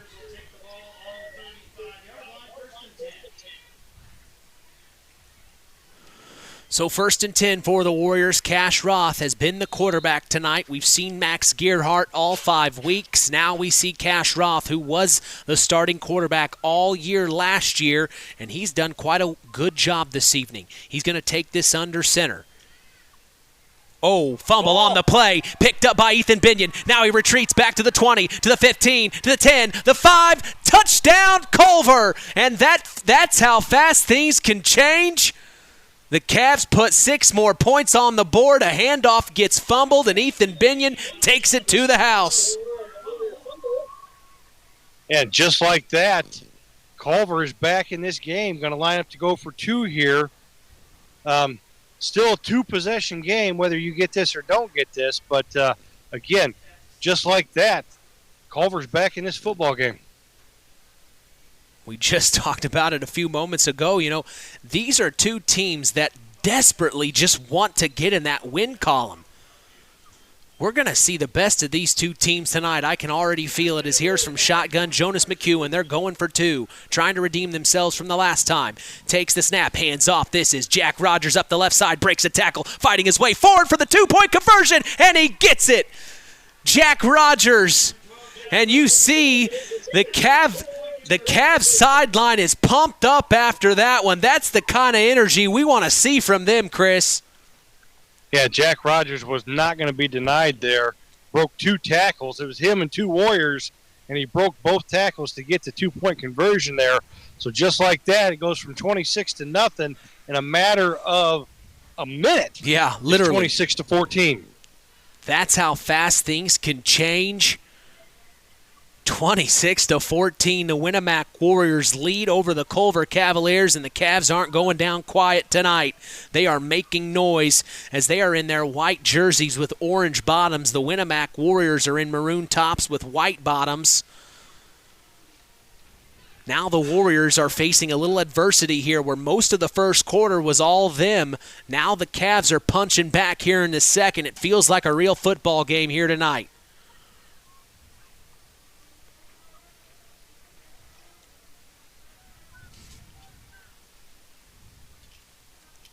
So the Cavs will set to kick this one away. Deep to return is Jaden Jones and Addison Allen of the Winamac Warriors. And set to kick for the Cavs.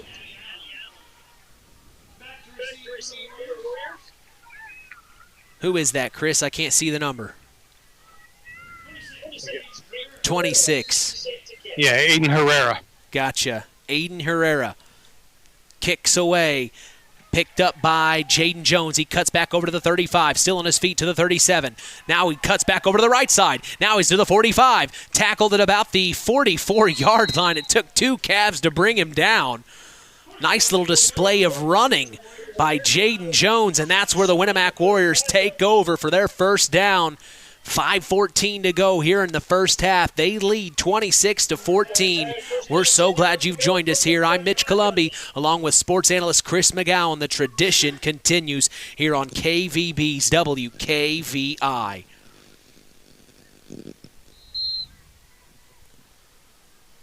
I'm trying to get score updates. The North Judson South Central game hasn't started. It starts here in 4 minutes. Trying to look for a Knoxville score. Under center's Cash Roth, 1st and 10, takes the snap, hands off the left side. Still on his feet, it's Maddox Buzinski, still fighting his way forward, and now he gets all the way with some help to the 46-yard line in Cavalier territory. That's going to be 2nd and 1, maybe 2nd and 2. The O-line helped push him forward, and that's how many yards he got. A nice 8-yard gain, second down with 2 yards to go. Ball on the Cavs 46. Yeah, again, if you're Winamac here, you want to send a message here and right the ship, put some points on the board. You know, Culver does get the ball to start the second half. Yeah, that is one good thing for the Cavs since they kicked off to start the game. As here's Cash Roth taking the snap under center. Hands off to Jaden Jones. He's going to get the first down, and he wrapped up immediately at the 43-yard line and brought down. That's enough to move the chains for a Winamac Warrior first down.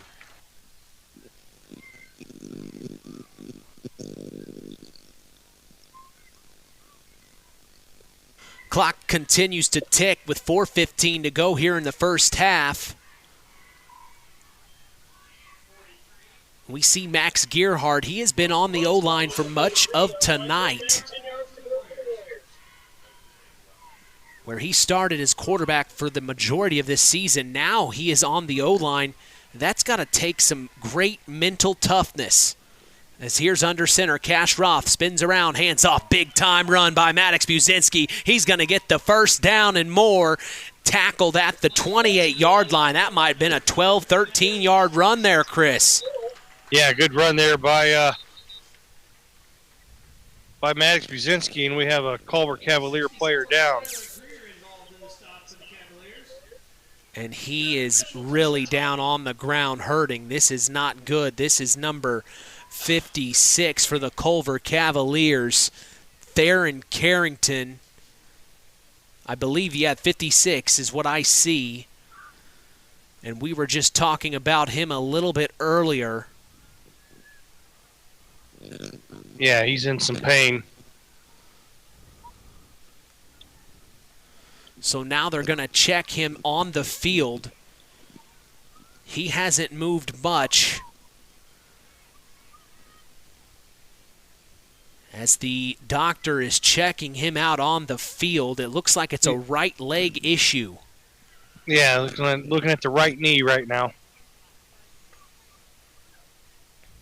When you think about knee injuries, the first one that comes to mind is very fresh, Chris. Did you see that Nick Chubb injury this past week? Yeah, I tried to forget it. Yeah, that one was hard to watch, man. That one was real hard to watch. As Theron Carrington is going to get helped off the field, he can't put any weight on either leg, really. Our thoughts and prayers are with him right now. Nobody wants to see an injury like that. For someone like myself who's had ACL surgery, reconstructive surgery, knees are a serious deal for me. And whenever you see a knee injury like that, your heart goes out to him. Really hate to see that. So 3:40 left to go in the second quarter here. Winamac up 26-14. They still have all 3 timeouts. Culver has 2, so a lot of time left. A lot of things can happen. And we will see what happens. Under center is Cash Roth, sets his man in motion, takes a snap, spins around, hands off. This is Maddox Buzinski. Wow, that was a heck of a play. The hole opened up, and it made enough room for him to move the chains and get the first down again. Maddox Buzinski putting together some great runs on this drive here, Chris. Yeah, the wing-back counter there that Winamac's notorious for. Just a pickup of about 12 yards there on that carry and a fresh set of downs. So Winamac 1st and 10 from the 17, knocking on the door. You know, after watching Hard Knocks with the New York Jets, I kind of like what Nathaniel Hackett. He doesn't call it the red zone; he calls it the gold zone. The gold zone. I told you to. I'm glad you watched that show. Here's takes the snap under center, hands off. This is looks like Jaden Jones. No, that was Maddox Buzinski fighting his way forward for a couple of yards. So you got HBO, huh, Chris? Well, I just was able, I was able to access the Hard Knocks and watch those episodes. And I tell you what, I got to be honest, I actually became being a lifelong Bears fan, I hated Aaron Rodgers. It's amazing what a change of uniform, and once you get to know somebody, you know how you actually like them.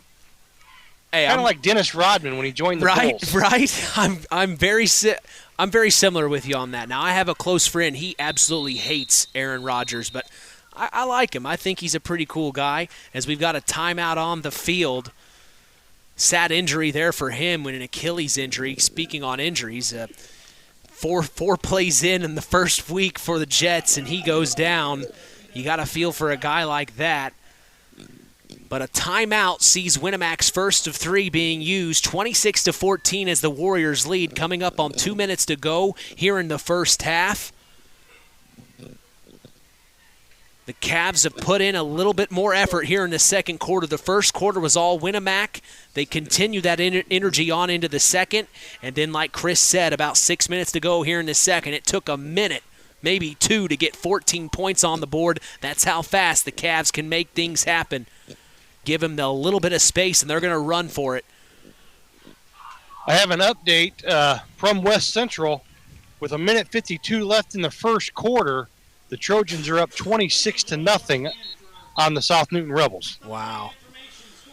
Well, the Trojans are just having another great year. Last year was a very fantastic year for the Trojans. You just got to feel great for Mark Hall. Been there for, a decade now, Chris? Yeah, been there 10 years. Have become the all-time winningest coach there in West Central history. So, that train just keeps rolling up 26-0 with a minute to go, just under 2 minutes to go in the first quarter in Francisville. Got to feel good for the Trojans back in our game. Hear whistles everywhere. As now, I believe, the Cavs take a timeout, Chris. Yeah, Culver called a timeout there. Didn't like how they were lined up defensively to that formation. So smart timeout there. You got 2 of them left. You want to make sure that you keep Winamac out of the end zone here because, like we've said, Culver gets the ball to start the second half. So again, a stop here, and you get the ball to start the second half. You put some more points on it. You're right back in this game. Hey, I'm down here standing next to Hall of Fame coach Tim Roth. Well, why don't you say hello? I worked my way on over. He's over here standing underneath the goalpost. Well, say hello to him. How's it going, Coach? Right now, pretty good, although we got to hang on to the football. We're going to win this ball game. Our turnovers are giving Culver opportunities that they previously didn't have. So, but it's enjoyable. I see a lot of improvement in our team. Culver's young. We're basically young too. So, thanks for a good ball game. Yeah, I saw some pictures on social media last night that you showed up at practice. You getting the itch to get back out here? No. I just show up once in a while to see how things are going and wash those rumors. Huh? Yeah, and make sure the boys are doing their job. So it's a lot of fun just watching. It's a lot easier, isn't it? It's a lot easier. You got that right. Well, Hall of Famer Tim Roth always provides great sound bites. It's an honor to be able to talk with him. Of course, a lot of history here in Winamac for him. As here's under center Cash Roth taking the snap, hands off up the middle. That is Jaden Jones fighting his way forward to the 8-yard line, and that's where he's brought down. Tell you what, when he got that handoff, I thought he was going to score. That hole closed in a hurry. Good pursuit there by the defensive lineman for the Culver Cavaliers. So third and one here. Definitely 4-down territory for the Warriors.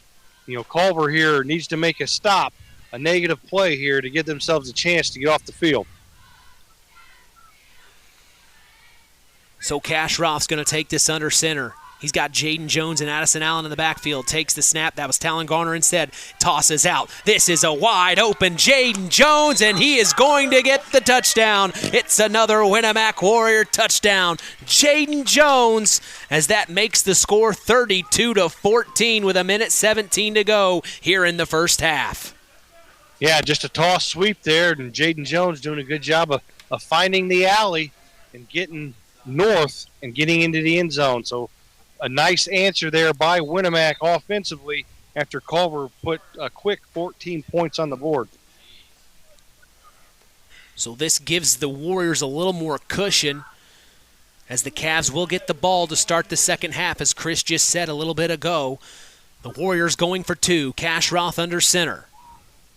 Takes the snap. Hands off. This is Maddox Buzinski, and he doesn't get anything. No two-point conversion this time for the Warriors. A big-time stop for the Cavs as that keeps the score 32-14. The Cavs have 1:17 to make some magic happen here, Chris. And they have one timeout, so getting the ball to start the second half, I think a lot of it's going to depend on what kind of a return here they get, on how aggressive they're going to be right before halftime. Me, I'd be aggressive, but that's why I'm down here actually talking about the game instead of actually coaching it. Well, we invite you to stick around for the Standard Plumbing, Heating, and Air Conditioning halftime show. We'll have a chance to talk to Athletic Director of Winamac, Brian Leverins, here in just a few moments. We'll catch up with him and hear about all the other sports going on here at Winamac. Of course, there isn't just football. There's a lot of good news coming out of the golf team. Of course, Bianca Weezar, one of our Tyler Roth WKVI Athletes of the Week, won her sectional. She is a sectional champion. So we'll hear all about that, and we'll hear all about the volleyball, the soccer team. A lot going on here in Winamac, especially. Did you see the new construction down there where the softball field is being built, Chris? Have you seen that yet? Yeah, I was looking at it earlier while it wasn't dark out, and I saw the softball field beyond the new practice field. I tell you what, Coach Roth standing here, got to be a little bit jealous of that. He's shaking his head big time. But, yeah, the new practice field on the football field is just unbelievable. Right. And, yeah, the softball field. So it looks like it could be ready to go by spring. This is Ethan Binion returning the kickoff back up to about the 37-yard line, and that's where the Cavs will start their drive. The last drive of this half, we assume, with 1 minute and 11 seconds to go. The Cavs need some of that magic here, and we've seen it already here in the second quarter. They can pop off at any time. So here comes Jonas McEwen, trots out to the line. We have a score update from Athletic Director Neil Minix of the Knox Redskins. Knox leads 7-0 over the LaVille Lancers with 6:50 to go in the second quarter. So the Redskins are leading right now. Yeah, 7-0 in the second quarter. Yeah. I figured LaVille's got a stout defense, so I was wondering how that was going to go. Here's a handoff to Jack Rogers up the left side. He's breaking a tackle, crosses the 40, now to the 35 to the 30, still on his feet, and he's going to be finally brought down around the 15, 16-yard line. That's another huge run for Jack Rogers and the Culver Cavaliers, Chris.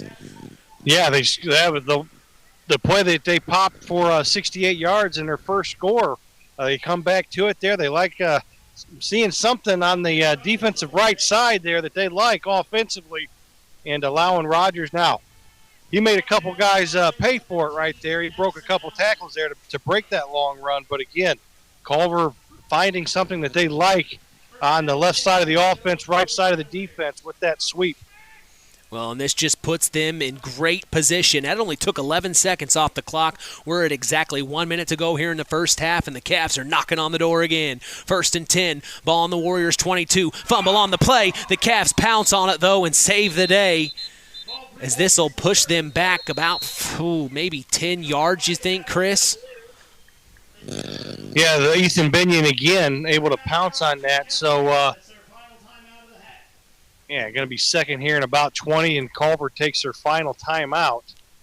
Yeah, that stops the clock at 53.5 seconds, 32-14. If the Cavs are able to put points on the board, that would get them closer, and then they start with the ball the second half. So, really, if you're the Culver Cavs this close to scoring, you want to punch this in here. This is an opportunity. Now, if you're the Winamac Warriors, on the other hand, you want to stop this. You do not want to allow them to get in the end zone here. You want to make sure that they have to go to the halftime break only scoring 2 touchdowns. They do not want to allow a third here. Yeah, again, just it's going to be an exciting 53.5 seconds, that's for sure, because like you said, it's a whole new ball game if Culver punches this in with them getting the ball to start the second half. Well, and you think about that Jack Rogers run, it was, around the 40-yard line on their side of the field, and he takes it all the way down to about the 20, the 23-yard line. I mean, what a run by Jack Rogers. That's a couple of plays tonight that he has provided for his Cavs. As here's from shotgun, 2nd and 15. McEwen rolls out to his left, fires. Intended targets Ryan Beam, and he goes out of bounds immediately. May have got 6 on the pass completion. Oh, just a 3. You kind of like to see Ryan Beam have a feel for what's going on around him. I mean, he stepped out of bounds, and he probably could have picked up 5 or 6 yards and then stepped out of bounds. Yeah, he was worried. Having an understanding. Yeah. I like the fact that he got out of bounds to stop the clock because you're out of timeouts, but you also got to understand that, hey, there's no pressure there. You got to feel that behind you and be able to pick up 5 or 6 more yards, then step out of bounds. That makes it 3rd and 13 for the Cavs. They need to make a play here. Ball on the Warriors' 25-yard line. From shotgun, McEwen takes the snap, looks to throw, fires immediately, and it's overthrown. His intended target was Caleb McEwen, number 80, as that brings up 4th down, and you assume they go for it here. Oh, yeah, they're definitely going to go for it here, so 4th and 13. Let's see what Culver has in the bag of tricks here.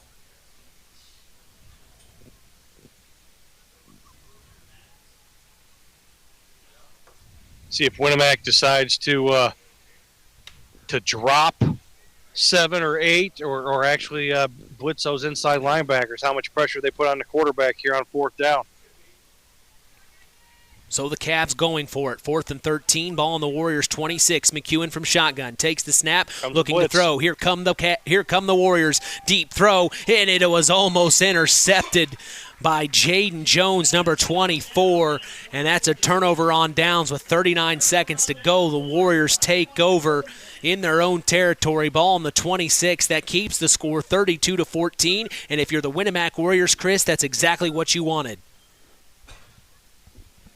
Exactly, and Winamac's got 2 timeouts, 39 seconds here. I don't know how aggressive you be.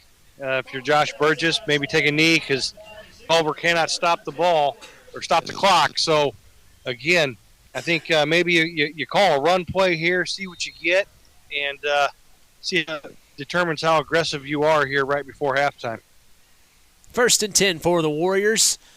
The final moments of this first half, 32-14, they lead the Culver Cavaliers as Cash Roth's going to take this under center, 1st and 10. Hands off up the middle. This is Talon Garner fighting his way forward, and maybe 11-yard run. He's going to move the chains, getting the first down. And now Winamac called a timeout. Yeah, so Winamac uses another one of their timeouts. The Cavs used all 3 this half. So far, the Warriors have used 2 of their 3. They have 1 left now. I mean, they might try to make something happen here, Chris, maybe. Yeah, with Cash Roth there in the backfield, maybe get something going here in the passing game. I know Culver defensively has had trouble covering the pass this year. They've let a lot of deep balls thrown over their heads. So maybe look for Winamac here, come out, run 4 verticals, see what they can get, or maybe go back to the Wayback Machine and run the old post corner that they used to run back when I played. Coach Roth just looks at me and smiles and laughs. Still gives you nightmares, huh? Oh no, I give him nightmares because he still remembers me off right at the 36-yard line. And I look at him, he's starting to yell at me. I better be quiet. 1st and 10 for the Warriors. Cash Roth under center takes a snap, steps back looking to throw. He is going to chuck it deep. Intended target Jaden Jones, and it is incomplete. He tried to keep both feet in. It looked like an NFL player out there trying to keep both feet in, stretching for the catch, but no. Actually had it till he hit the ground, but again, in high school football, all you need is one. You don't need to have both feet in bounds, but again, doing a good job there of actually brought the ball in, but when he hit the ground caused it to pop out, so wasn't able to complete the catch. 2nd and 10, 24.4 seconds to go. The Warriors aren't kneeling. They want to make something happen before this half. Roth sets his man in motion, takes the snap under center, steps back, fires deep left side. It's Jace Binnell, and it's broken up by number 7, Hayden Parker, the senior. Good coverage there by Parker for the Cavs. That was a home run ball there, Chris. Again, so 3rd and 10 here with 18 seconds to go, and look for Winamac maybe. Again, you got 1 timeout. Maybe continue to take a shot. Why not? Yeah, he stops the clock at 18 seconds. The Cavs of course, that's easy for me to say. Yeah, right? The Cavs get the ball to start the second half. The Warriors do not want to let their foot off the gas here. Roth under center takes the snap, hands off. This is Addison Allen breaking away to the left side, crosses the 50, and he's tackled at about the 42-yard line. The clock continues to roll. Now it stops so that they can move the chains. The Warriors are trying to do a little hurry-up offense here. You see Max Gearhart getting the line in motion here, trying to get set up. Going to try to clock it here. So the clock starts. They need to snap it. Roth takes the snap, and he does spike the ball, so that stops the clock at 7.1 seconds. They're trying to score here, Chris. Yeah, they are. So they still have 1 timeout with 7 seconds to go. So, well, and I think it just goes. Again, with having that 1 timeout still opens up the entire field. Yeah. Well, and I think it just goes to show you you're at home. It is homecoming. You haven't been able to get a win yet this season. This is how important this game is for Winamac right now, and I think they're proving it on this drive. 32-14, the Winamac Warriors lead. 7.1 seconds to go here in the first half. Roth takes the snap under center. This is going to be the last play potentially of the half. He's holding on to it. Now he rolls out to his right. He fires, and it is caught immediately. That is Jaden Jones. Now he's trying to, oh my goodness, he's going to be brought down and tackled at about the 18-yard line. He tried to make a maneuver that didn't quite work. but they get all the way up to about the 13-yard line, and that's where the Cavs bring them down, and that is the end of the first half. 32-14, the Winamac Warriors against the Culver Cavaliers. We are going to take a break and come back. For sports analyst Chris McGowan, I'm Mitch Columbi. You're listening to Kankakee Valley Broadcasting's WKVI. Howard's Marathon in Winamac has a reputation built on getting things done right. With 30 years experience as an ASE Master Auto Technician, Dean Wentz is the right choice for the auto repairs or service. From auto computer diagnostic checks to new batteries and tires, they can take care of it all. Howard's Marathon is a proud supporter of area high school sports and wishes all teams a great season. Howard's Marathon, 121 South Monticello Street in Winamac. Call 574-946-6894. BP gasoline with Invigorate helps clean your engine and can give you more miles per tank. Continuous use may result in the following pleasant side effects: excessive smiling, feeling more relaxed, taking more drives just because, volunteering for carpool twice in a row, and bragging to your friends about how you use our best fuel ever. To find out if BP gasoline with Invigorate is right for you, stop by your local station to discover our best fuel ever. Versus minimum detergent gas, average restored 3 to 5 miles per tank, based on fleet testing and based on what you drive and how you drive. High school sports brought to you by Zingo Express. The Stark County Co-op has been a member-owned farm services co-op in Stark County since 1928. That's over 90 years, and they're still providing the same quality agronomy services to the farming community of Stark and surrounding counties. The Stark County Co-op is an LP and fuel provider. The Stark County Co-op purchases grain at both locations, Hamlet and Browns. You can reach them by phone at 1-800-782-3392, the Stark County Co-op. Welcome to the Standard Plumbing, Heating, and Air Conditioning Halftime Show on Kankakee Valley Broadcasting's WKVI. Here's Mitch Columbi. 32-14 here from Raudebush Field in Winamac, Indiana. Mitch Columbi along with sports analyst Chris McGowan. The Warriors put up a lot of points in that first half. It's been a season that has been tough for them, but they turned things around tonight. The Cavs, same situation. They turned things around. They're able to put 14 points on the board. We got a ball game. We send it down to the sideline with sports analyst Chris McGowan for his quick thoughts. Overall, Chris, what are you thinking? Well, I tell you what, if Culver could just get a couple stops on defense, figure out how to stop this Winamac Warrior offense. I mean, this is the offense that we thought we'd see all year from Winamac. You know, it's a ball game. Right now it's a 3-possession game. Now Culver does get the ball to start the second half, but and they've done some good things offensively, but right now Winamac's just had their way on the offensive side of the ball.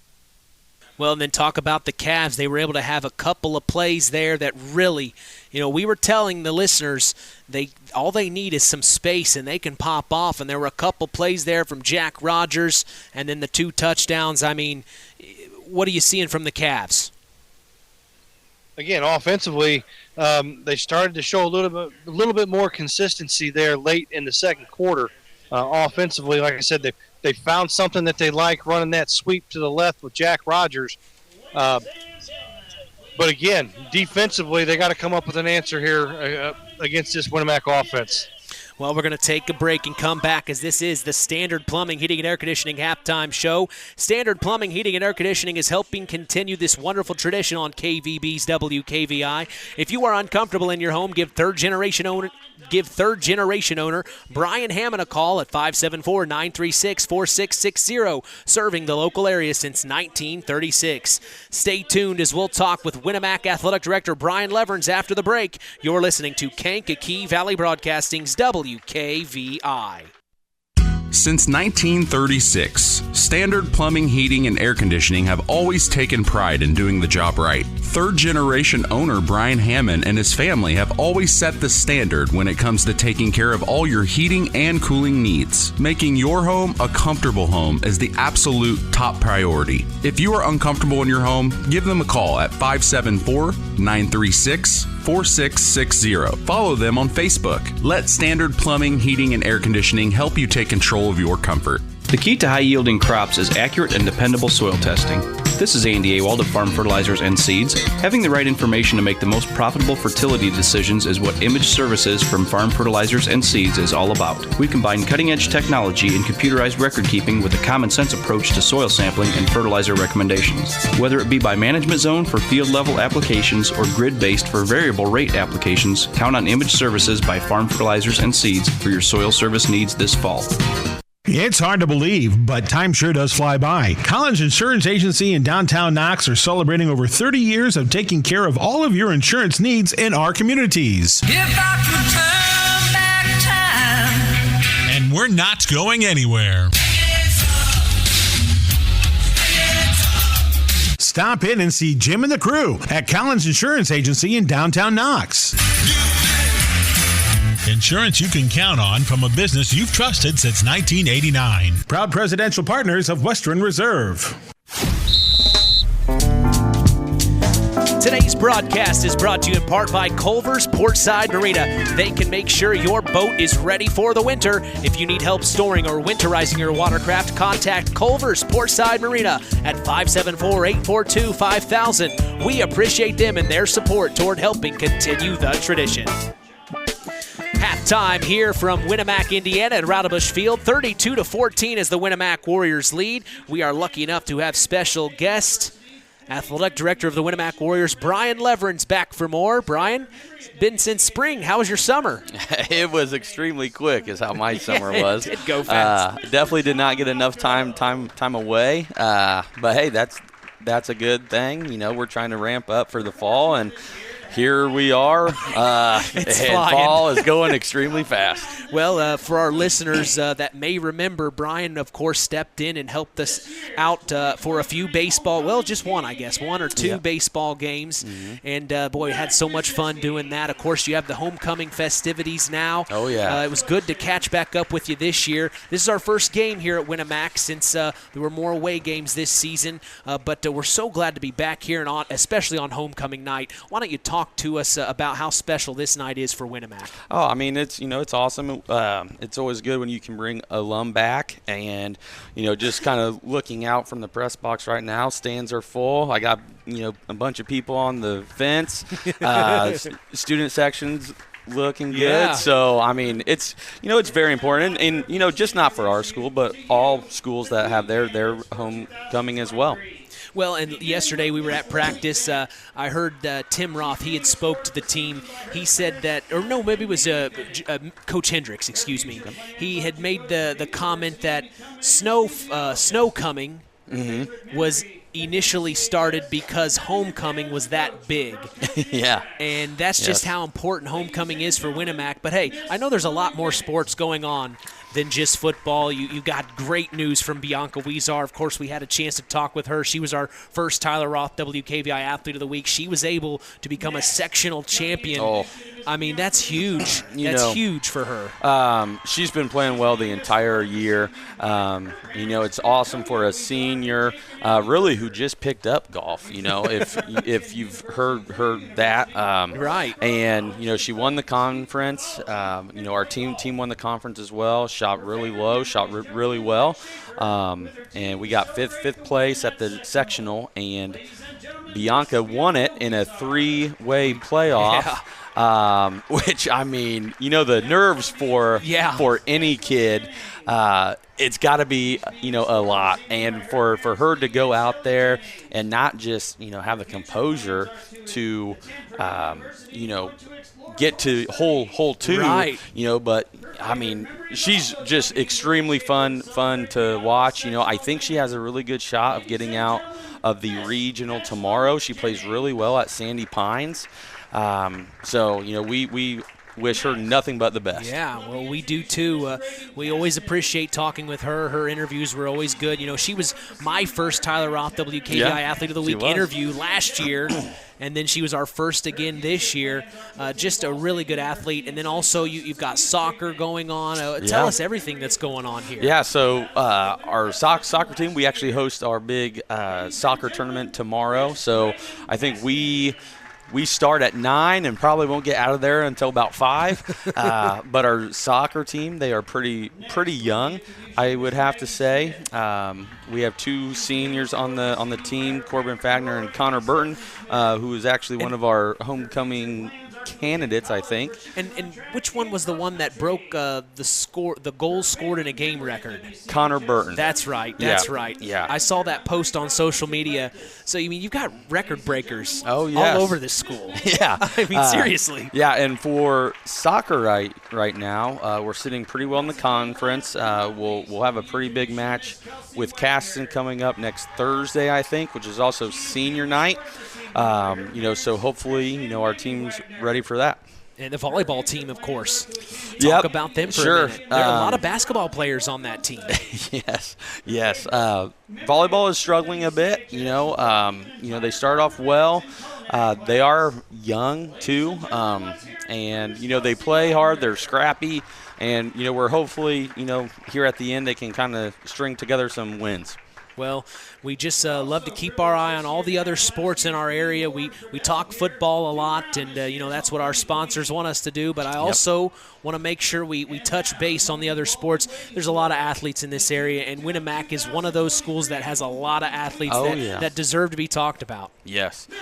And, our cross-country teams are doing pretty well right now, too. Our girls cross-country pretty much returned their entire team.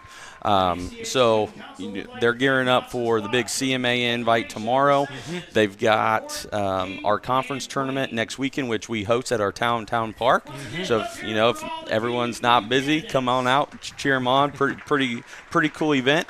And that team last year ended up going to the semi-state as a team. So they obviously have some goals this year that they want to achieve. Well, and Chris and I also talked about all the construction going on, the new football practice field, and then you guys are having the new softball field brought in. It'll be ready for the spring from what I've been told. I mean, you got to be excited about that. I am extremely excited. I actually just talked to someone tonight about if our varsity could start practicing on the practice field, and he gave me the okay to, start that. So Monday, I'm going to kind of get with Coach and tell him, hey, you guys can go ahead and start. And I do have to give a shout out to our maintenance guys, because we have a lot of groups right now playing and practicing on this main field, and it's holding up really, really well. Well, it is, honestly. The fact that this is where they practiced every night, you can't really tell that usually after one game, you can see the chew marks on the field. Whatever your maintenance crew is doing, I'm sure homeowners want to know how they grow the grass, because they're doing it well over here. Yes. Well, Brian, I appreciate you stopping by and talking with us. Your Winamac Warriors are up 32-14.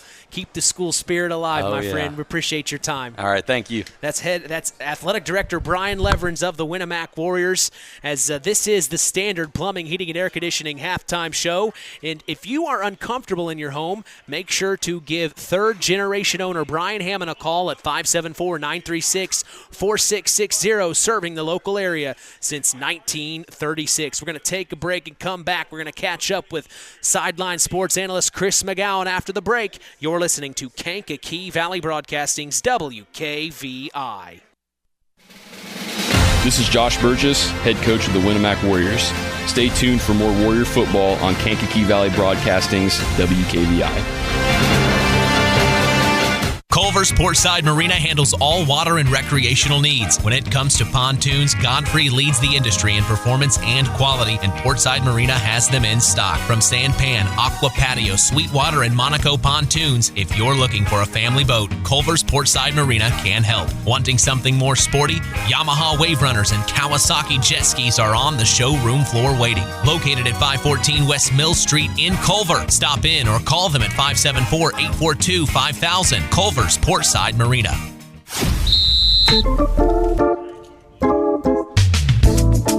Zingo Express of Knox is a proud supporter of tonight's action. Stop by Zingo Express in Knox and fuel up both you and your vehicle the Zingo Express way. Web Printing and JT Shirt Shack in Winamac is proud to be part of the broadcast this evening.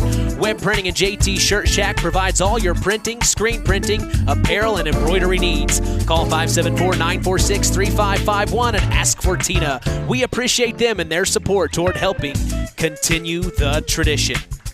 Halftime coming to a close. 32-14 as the Winamac Warriors lead the Culver Cavaliers. We've got sports analyst Chris McGowan down on the sidelines. It looks like that is Josh Burgess, head coach of the Winamac Warriors, heading to him. Chris. All right, Coach. You put 32 points on the board in that first half. What are your thoughts? Offensively, I think we got some things clicking a little bit, both in the run and the pass game. So pretty happy with that. Not extremely happy with our about 4-minute lapse of concentration and execution toward the end of the second quarter.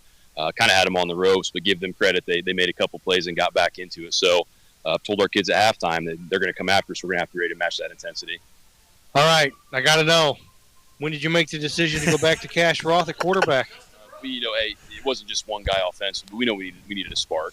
And, again, Max did a great job for us getting us to this point, but we just need to make a change. And Max has stepped in at tight end, done a nice job too. And, obviously, Cash has played well in his first half back here too. So I think it just gives us a little more options offensively as far as what we need to do. All right.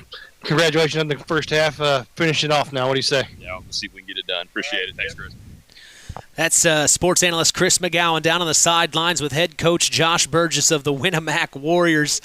I'm glad you asked that question, Chris. I was wondering myself when they made that decision, and so far it is looking like it's working for the Warriors. And then you got to say, the fact that Max Gearhart goes out there and is playing tight end, a lot of O-line.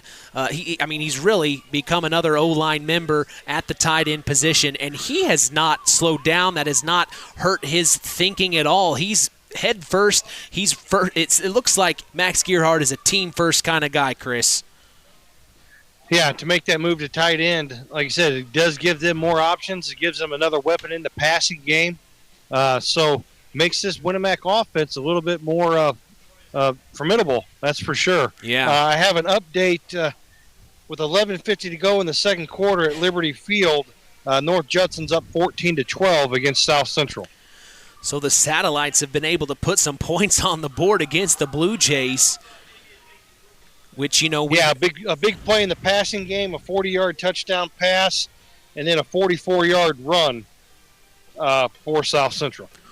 It's funny you just bring that up. I just got a text from Neil Minix, athletic director of the Knox Redskins. They're in Lakeland, Indiana, isn't it? La Paz or Lakeville. Yeah, Lakeville for the LaVille Lancers.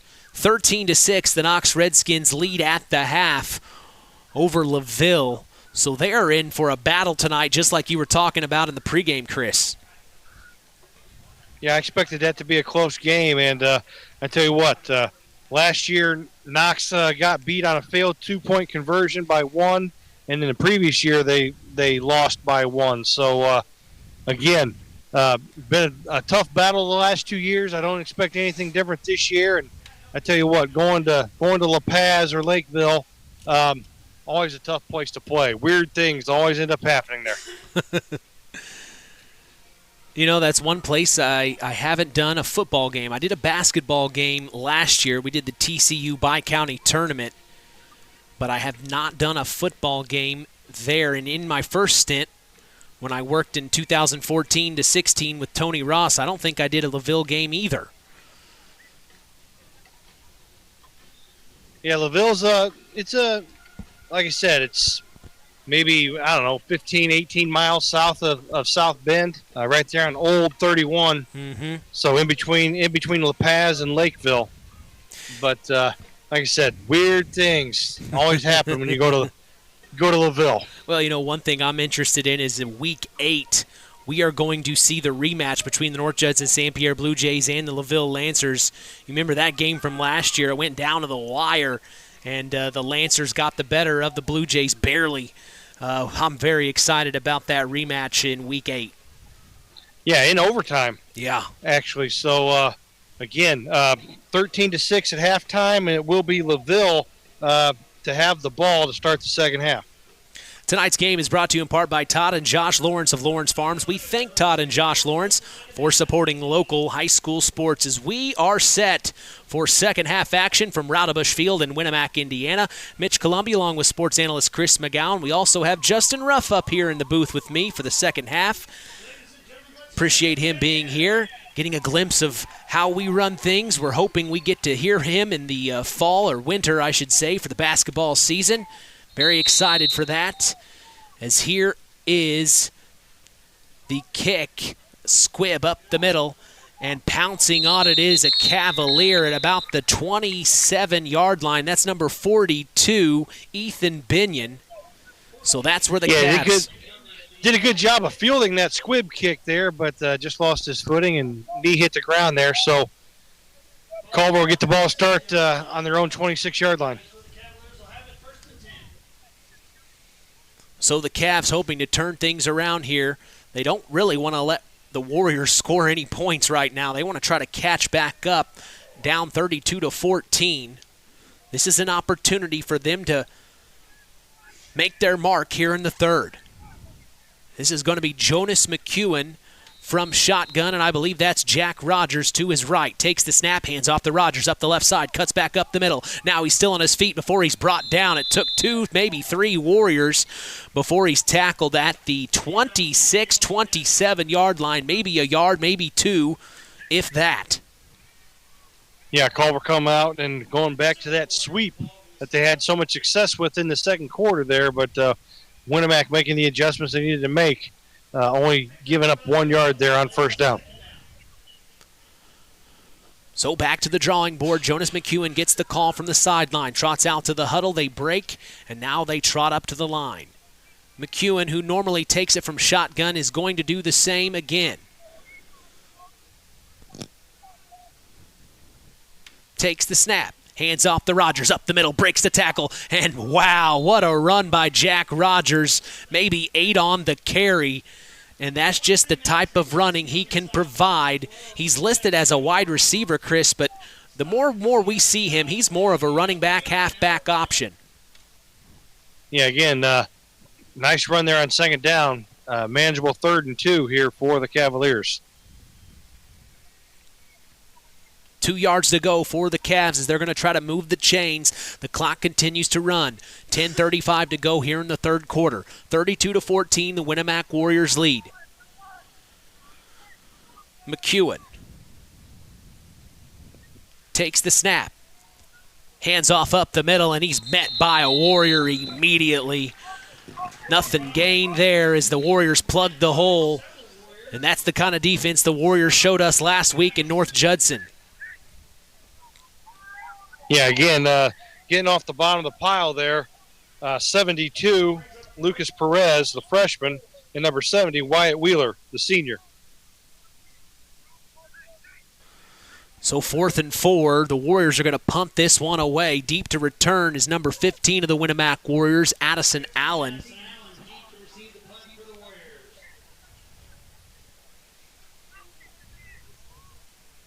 And I believe that's Ethan Binion punting away. It is.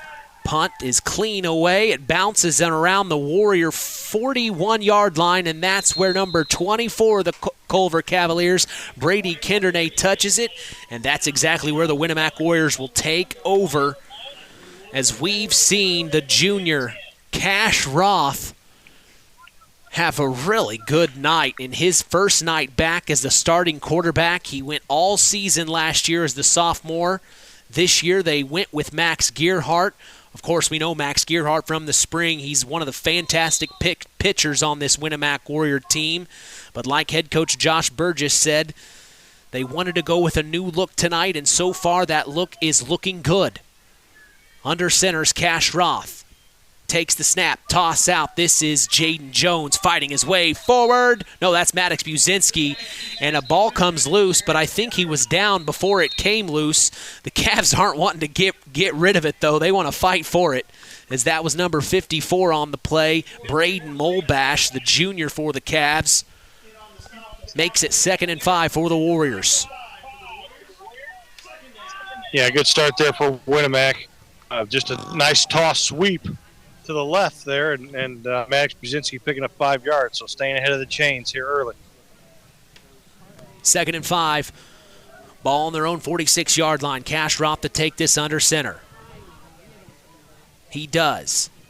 Hands off. Jaden Jones wrapped up immediately by a Cav and brought down. I get Jaden Jones and Maddox Buzinski mixed up a lot. They're very similar athletes. Yeah, very similar in size and height and weight. So, yeah, pretty hard there. And like I said, very similar in their running styles as well. Yes. So here's a 3rd and 4 for the Warriors. Trying to get the first down and move the chains. It's Cash Roth under center. Talon Garner in the backfield all alone. Takes the snap.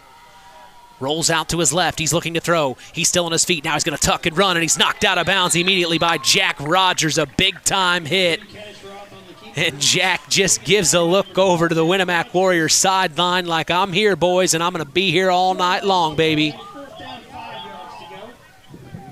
So good stop there by Culver defensively. Winamac going to line up to punt here for the first time. Now remember, Cash Roth is the punter for the Warriors, so you got to be leery of any fake. Yep. So Cash Roth set to punt this one away. A good defensive job by the Culver Cavaliers as both teams' defenses get a stop to start the second half. The snap, the hold, the punt is up away clean. A nice punt. It bounces around the 30-yard line in Culver Cavalier territory, and it comes to a complete stop at about the 24-25-yard line. That's where the Cavs take over. Yeah, again, Culver doing a good job there defensively, forcing the punt for Winamac, the first punt of the night. Nice punt as well. Cash Roth's got a leg. Well-placed punt too, Chris. I can only assume he must be related to Tim Roth, right? I don't know. Coach Roth isn't here to ask. But with 8:49 in the second quarter over at Liberty Field, North Judson now is up 21-12. That's how fast things can change. I have a score update from West Central. We'll tell you after the play. It's a throw by Jonas McEwen out to the right side. A nice 9-yard gain. Number 24, Brady Kindernay. And he gets 9. Oh, it's going to be a first down. The chain gang's moving the chains. And it's a nice pass play from Jonas McEwen to Brady Kindernay for the first down. The Cavs start this drive off strong. My score update from Athletic Director Jeff Messer says West Central is up at halftime 48-6 right now. Appreciate that, Jeff. As the West Central Trojans are rolling along, we remind you next week the Winamac Warriors and the West Central Trojans will renew the rivalry, the battle for Pulaski County. The Tomahawk Trophy's on the line again as here's Jonas McEwen. Throws out to his left side. Intended target was number 7, Hayden Parker, the senior. And it's incomplete. He had to get rid of it fast. The Warriors were coming after him. Yeah, Winamac again continuing to bring a lot of pressure here out of this 3-4 defense. Brings 2nd and 10. Ball on their own 35-yard line. 36. 35 and a half. It's close enough. 6:30 to go here in the third quarter. 32-14, the Winamac Warriors lead. The Cavs need something to happen here.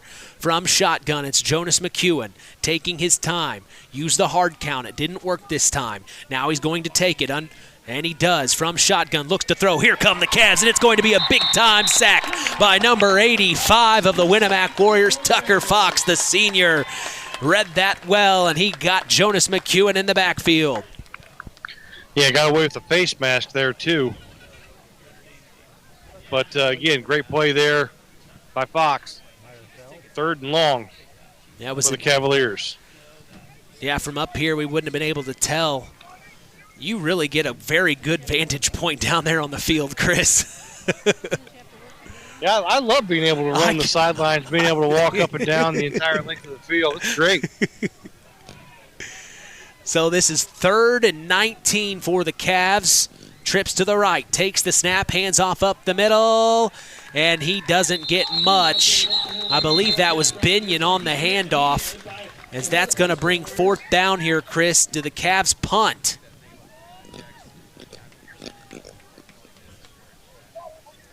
And there's a Cav down on the field, a little hobbled on the play. This is the third injury timeout of this game. As here in week 6, you can only imagine the bodies are starting to feel it, Chris. The wear and tear is adding up.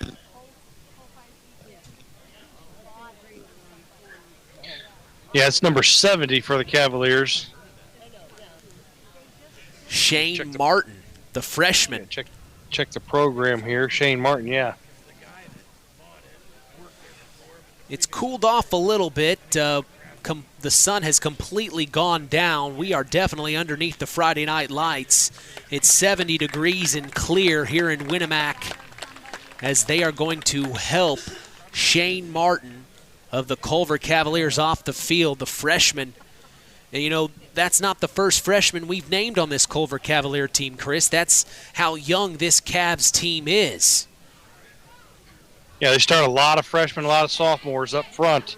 Like I said, a very young group that baptism by fire this season. Another score update from Liberty Field. North Judson's now up 28-12. Cole Wilcox has scored his third touchdown of the game with a pick 6. Cole Wilcox, well, that's a name we know well. Big-time player for the Blue Jays. He can pop off at any moment as well. Cavs set to punt away. Nice it's clean punt. Wow. away, and it is a booming punt back to about the 27-yard line in Winamac territory. That's the kind of punt you want. And now there's a little extracurricular activity on the field. The flag flies. Number 12 of the Winamac Warriors was involved, Tierson Wolford. And I didn't see the other number for the Cavs. Number 24. Number 24, Brady Kendernay. Both of them going at it a little bit. That's how chippy this game is. You know, both teams, they want to win. They just want to get a win in the win column. That's what this is about. Yeah, that was a heck of a punt by Ethan Binion. Ethan Binion. Just a nice spiral there, and looked like a throw. throw. It looked like a pass. Yeah, it did. So beautiful. Yeah, it was. So this starts the Winamac drive at their own 29-yard line. 1st and 10. We're under 5 minutes to go here in the third. This quarter's kind of gone a little quicker than the first two, or maybe it just feels that way. Under center is Cash Roth. He's going to take the snap, steps back, looking to throw, fires deep down the right sideline. He's wide open, and Jace Spindle, and he comes up with the catch. Out of bounds. And it's incomplete. It sailed out of bounds too far. But what a play. And Cash Roth has got the arm. Another Cav is on the field. It looks like it may be a cramp situation. They're stretching him out. As I said, it's cooled down to about 69 degrees. And these are where those kind of moments happen. You've got to get the water in. You got to have that water in you. These cramps will pop up. There's head coach Faust out there stretching. He's stretching the Cav himself. We can't but the problem is, though, drinking water now, yeah, it's going to help a little bit, but you got to hydrate before the game. Yeah. This is something that you do throughout the week. Right. That's how you prevent the cramps. Drinking the water in that now, it's not going to affect you until tomorrow. Yeah. But, the one thing I have come to realize, a trick is mustard packets. Mustard packets? Yeah, mustard does help with the cramp.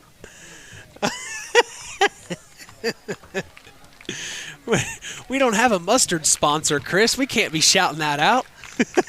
Well, anybody wants to be our mustard sponsor? French's. Oh, man.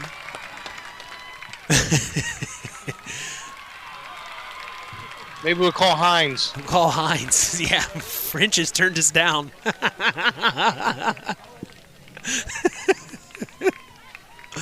Oh, man, they're still stretching him out. as they're taking their time.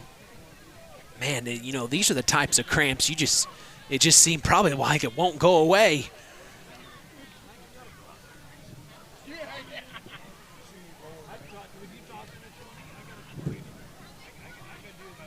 Well, if you've never experienced one, which you said you've never experienced one, consider yourself lucky. I really have. Well, I never played football.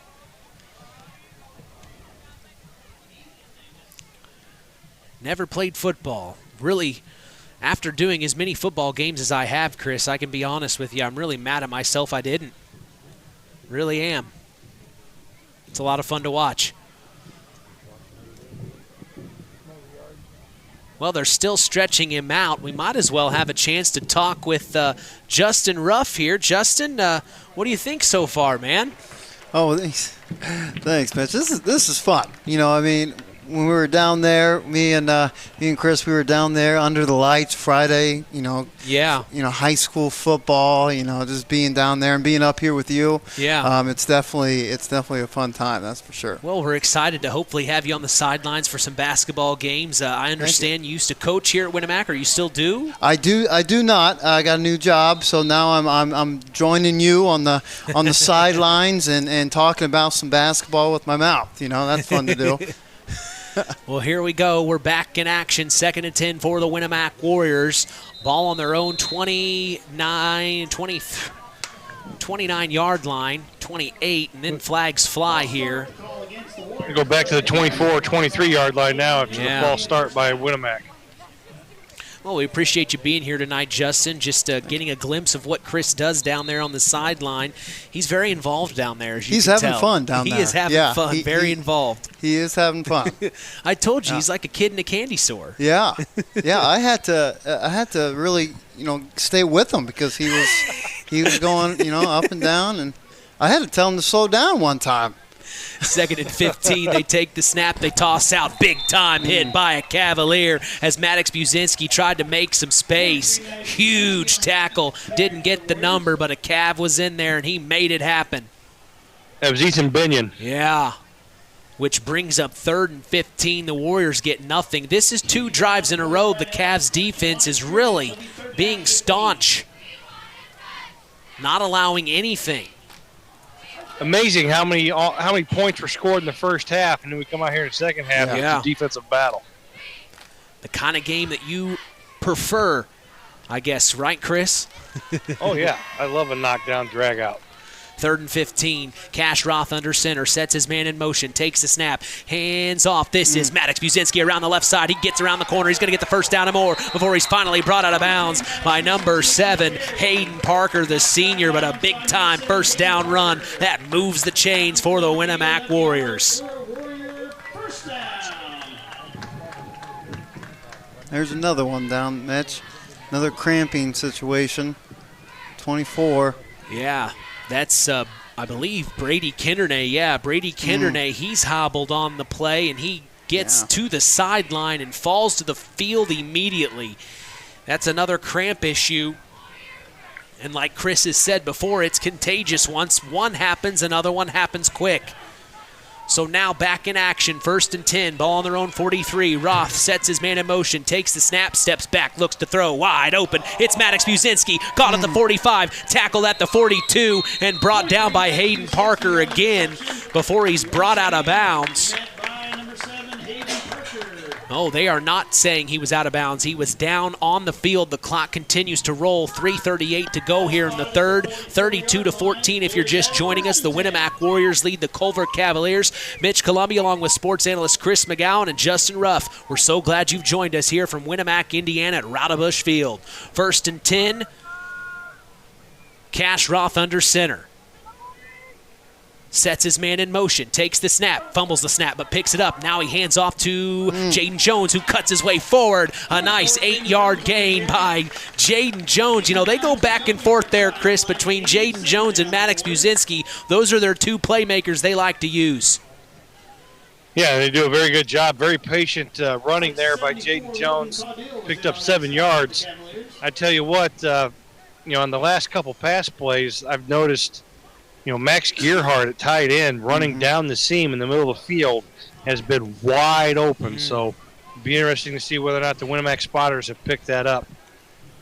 Under center, Cash Roth, second and 3. Takes the snap, fakes the toss, hands off to Willis Dennis up the middle. He's going to maybe get close to the first down. We'll see what they call. Nope, it's going to be 3rd and short. Ball spotted right at the 35, so it's 3rd down short for the Warriors. 3rd and short, probably a similar play up the gut, you assume, Chris? I would think so here. Maybe a little quarterback sneak or just a power play here. Cash Roth under center. Hand off to Talon Garner here, maybe to the right side. Garner in the backfield. He sets his man in motion. That's Addison Allen. No, he's going to throw to Allison Allen in the flat to the 30. Now he gets to the 25 before he's sandwiched by 2 Cavaliers. 54 and 42. Braden Molbash and Ethan Binion both on the play, but that's enough for a Winamac Warrior first down, and they move the chains, Justin. Yeah, you know what? I was thinking, I really think that, especially when Maddox and Jaden Jones, they get the ball, I really think those 2 guys took the offensive linemen out for breakfast this morning because they're just blocking. Yeah. The holes are just huge for them, especially for Jaden Jones. In the first half, he was slicing and dicing through huge holes. Yeah. And he was reading them perfectly. And I really do. I think they took him out for breakfast. Like, hey, big boys, block for me. I need some yards and touchdowns because they're doing a good job, that offensive line. Did you ever take your O-line out for breakfast, Chris? Yeah. No. Well, I couldn't afford to feed those guys. In basketball, when I play, I took my point guard to some breakfast and dinners. Like, hey, pass me the ball. Pass me the ball. Man, I should have done that more often. As it looks like Ethan Binion was on the field, but he's up now. He might have got a little hobbled on that play. That we have a timeout from the Culver Cavaliers, their first of 3 here in the second half. Probably just wanting to talk some things over here, huh, Chris? Yeah, just kind of with all the cramps happening, making sure everybody's in the proper spot and they got the right personnel in the game.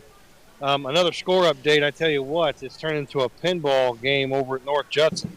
North Judson has put another touchdown on the board, so with 6:22 in the second quarter, it's now 35-12 North Judson. We'll be keeping an eye on that game as both of those teams are our area schools. As back in our game, it's 1st and 10. Ball on the 25 in Cavalier territory. It's a handoff. Now Jaden Jones up the right side. He's got enough room. Gets to the 10, the 5, and he's knocked out of bounds. Maybe around the 6, right in front of you, Chris. Yeah, knocked out about the 4-yard line there. Ryan Beam coming up and making a play. But excellent run there by Jaden Jones. A good stiff arm to get himself free there into the open. So 1st and goal from the 4. He has some speed. Oh, man. Jaden Jones. Holy Jaden cow. Jones has speed. And, you know, when we heard in week 1 he had to go through concussion protocol, you know, we were really worried about him. I think he was out for, I want to say, maybe 1 to 2 weeks. And that's a big-time piece for the Winamac Warriors. It's good to see him back on the field as here is 1st and goal. Roth under center, up the middle. It's Addison Allen for a Winamac Warrior touchdown just that fast. And the Warriors put 6 more on the board. It's 38-14 with 1:20 to go here in the third. And we'll see if the Warriors go for 2 here or not. This is probably the first taste of success for the Winamac Warriors all year. You got to be loving it, and you better believe they love it. And Winamac going to attempt the PAT here, going to kick. Yeah, and it looks like number 21, Ethan Burgess, to do the kicking duties, and Max Gearhart to hold the snap. The snap, the hold, and flags fly. We'll see what they call. Penalty flags on the play.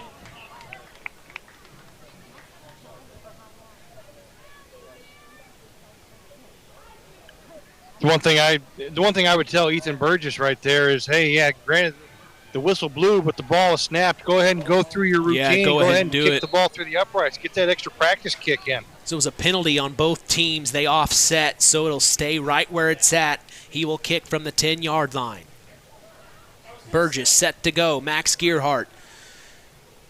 The snap, the hold, the kick, and it's low. He almost got blocked. He may have been worried about it as it's no good. That keeps the score 38-14. The Winamac Warriors lead the Culver Cavaliers.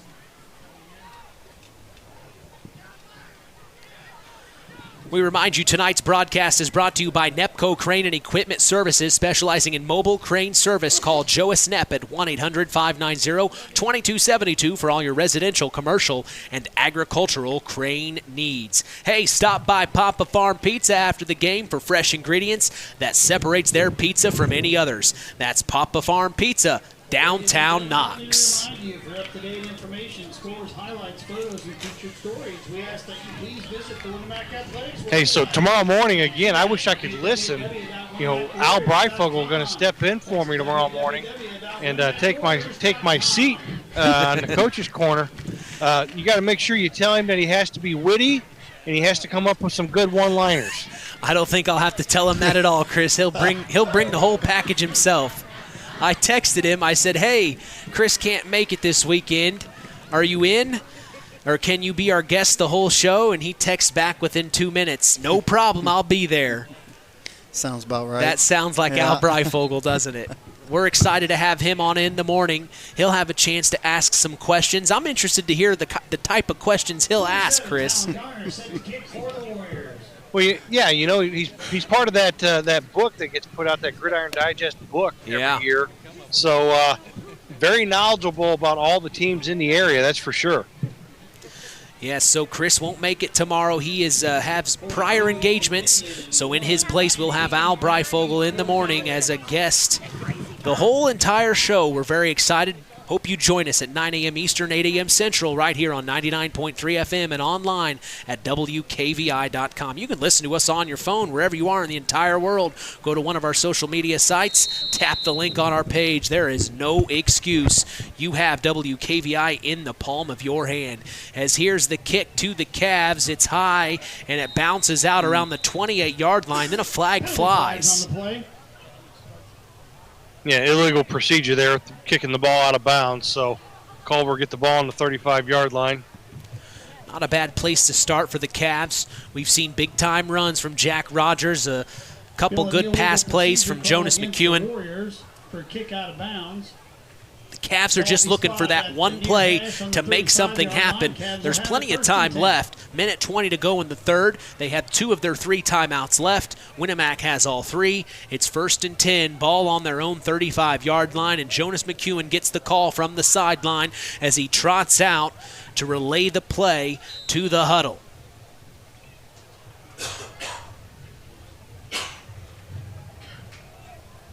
McEwen from shotgun.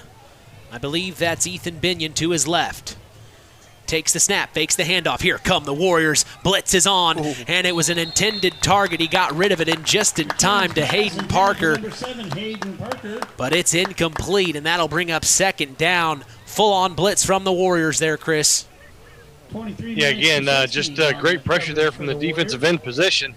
Not giving McEwen very much time to set up and throw. Basically got rid of that just to save himself.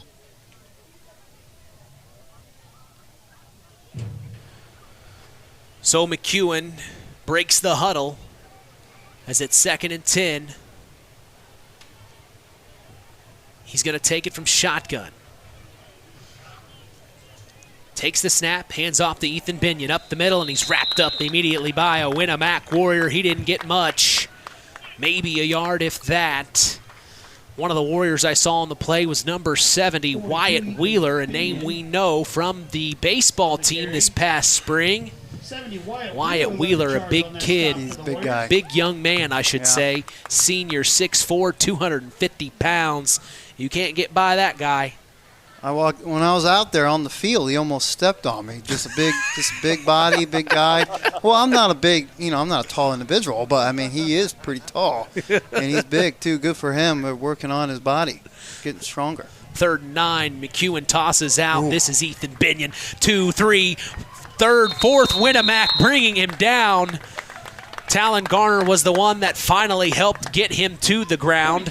As the clock continues to roll, that brings up 4th down. We're under 15 seconds to go here in the 3rd quarter, as they might let this one tick out here. Yeah, going to let this run out and go to the 4th quarter. So at the end of three quarters here, Winamac 38, Culver 14. So it'll be 4th and 15 for Culver as we start the 4th quarter. And we're going to take a break with them. I'm Mitch Columbia along with sports analyst Chris McGowan. We also have Justin Ruff shadowing. You're listening to Kankakee Valley Broadcasting's WKVI. At First Farmers Bank and Trust, we know that when agriculture thrives, we all do. It's the heart and grit of our agricultural communities that keep the crops coming in and the livestock cared for. Hi, I'm Isaac Blue, your ag lender at First Farmers here in Knox and North Judson. Thank you for all your hard work. And when you're ready to talk about taking your ag operation to the next level, come by for a visit. Let's harvest success together. First Farmers Bank and Trust, member FDIC, equal opportunity lender. This is Austin Faust, head coach of the Culver Cavaliers. Stay tuned for more Cavalier football on Kankakee Valley Broadcasting, WKVI.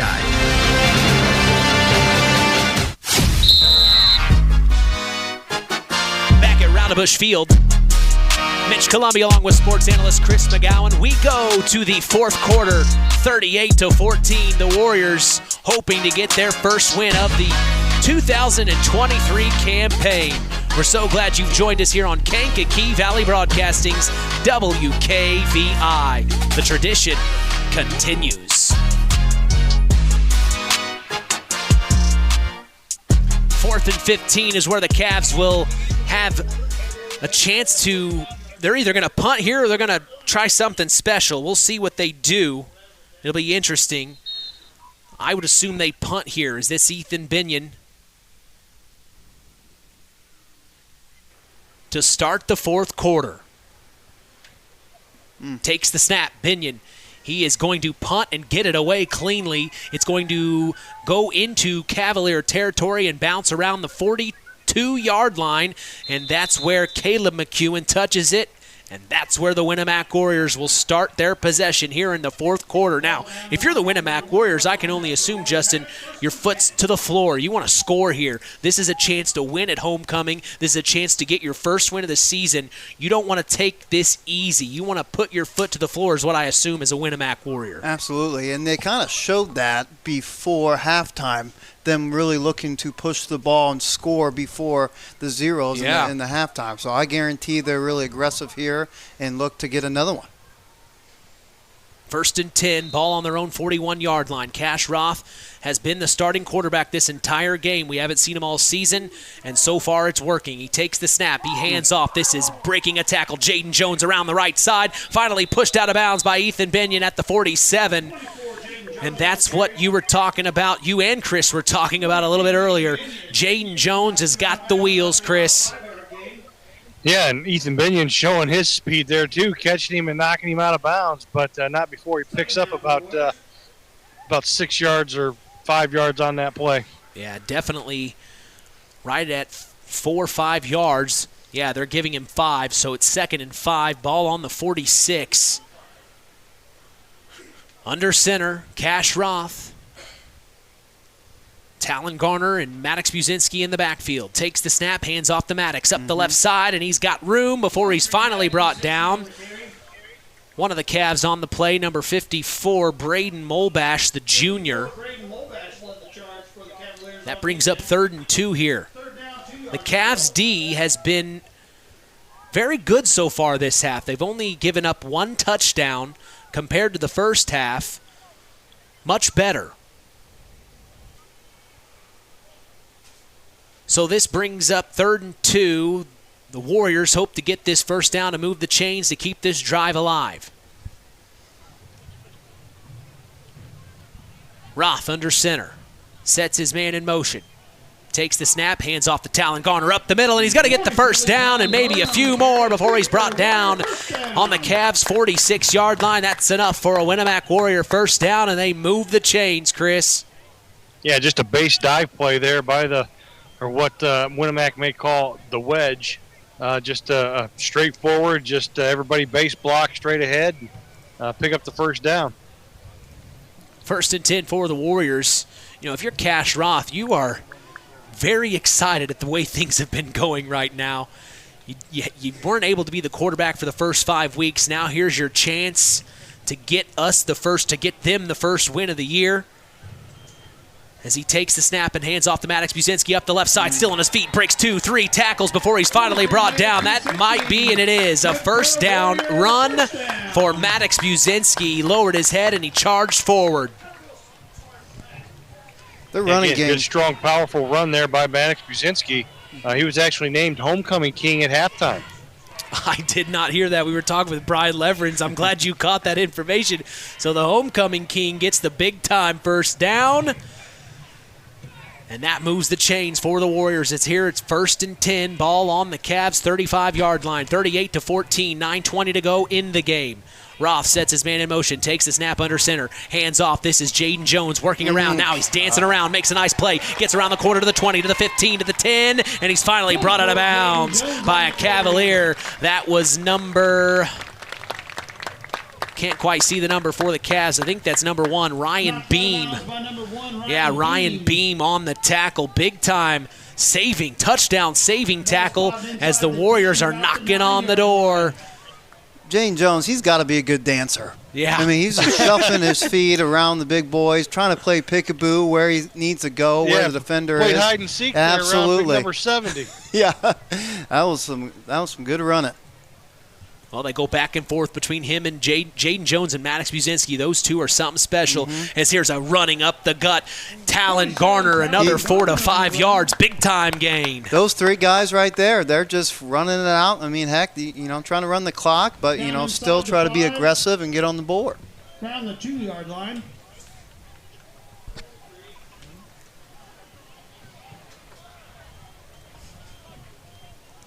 So second down.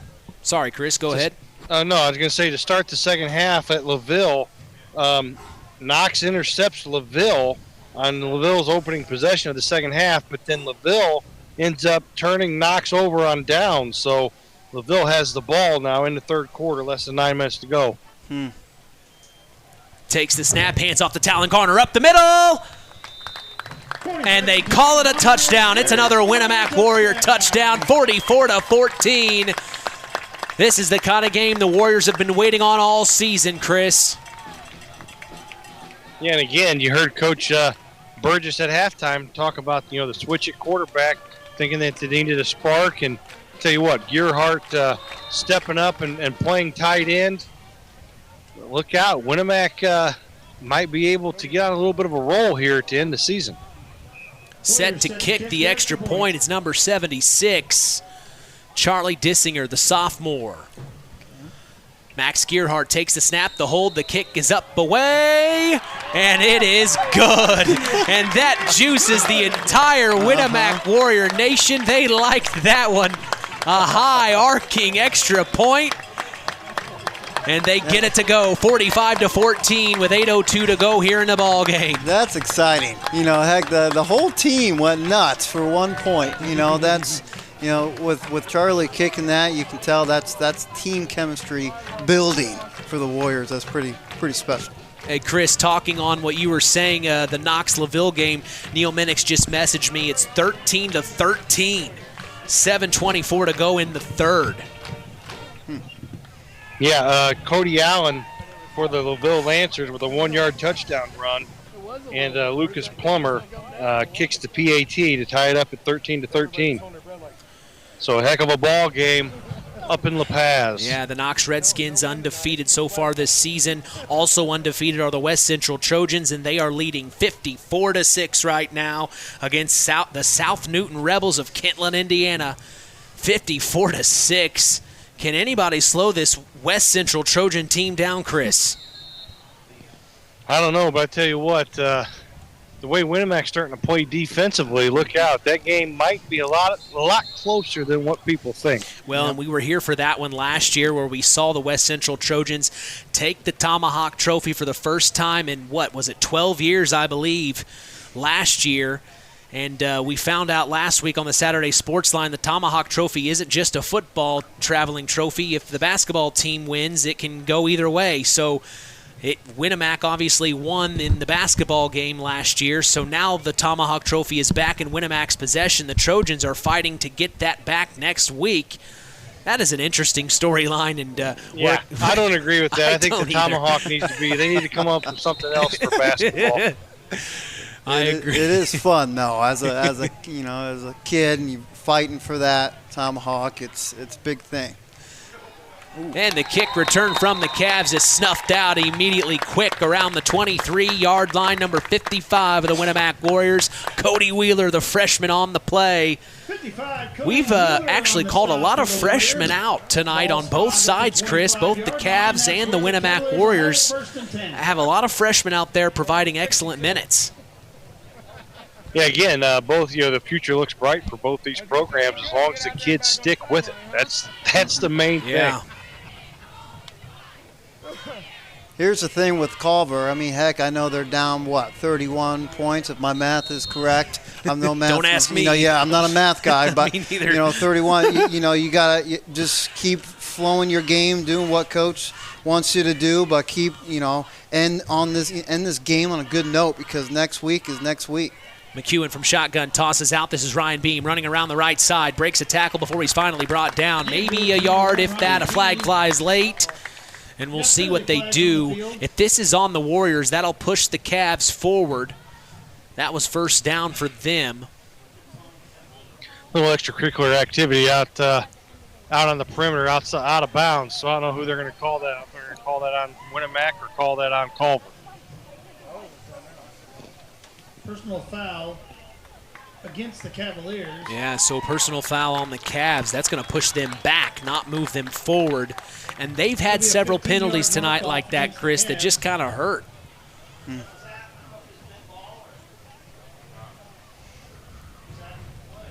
Beautiful, clear night here in Winamac, Indiana.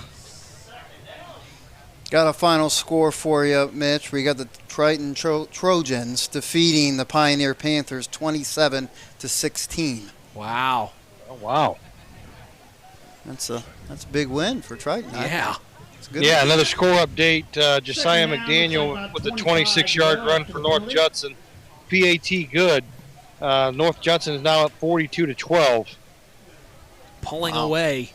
And it is homecoming there in North Judson, San Pierre. You can almost bet Blue Jay Nation's going wild and back in our game. Big time throw from Jonas McEwen. His intended target was number 24, Brady Kindernay, up the right sideline. And it just was overthrown, and the D was there. Jonas is showing he's got the arm talent, Chris. Yeah, again, he's been a little long on the deep ball tonight. Needs to put just a little bit more air underneath it and let his receivers be able to run under it.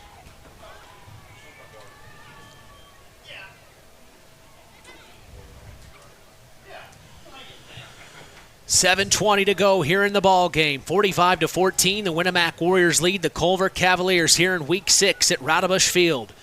From shotgun, Jonas McEwen is going to be sacked in the backfield. Wow, what a play. Looks like that was number 85, Tucker Fox, the senior, on the play. He read that well. That brings up fourth down long for the Cavaliers. He's done that a couple of times tonight, just getting a quick first step around the offensive line and just meeting the quarterback. He's got the speed tonight. Under 7 minutes to go here in the ball game. The Cavs, fourth in eternity. And they're going to have to punt this one away, as this will be great field position for the Warriors.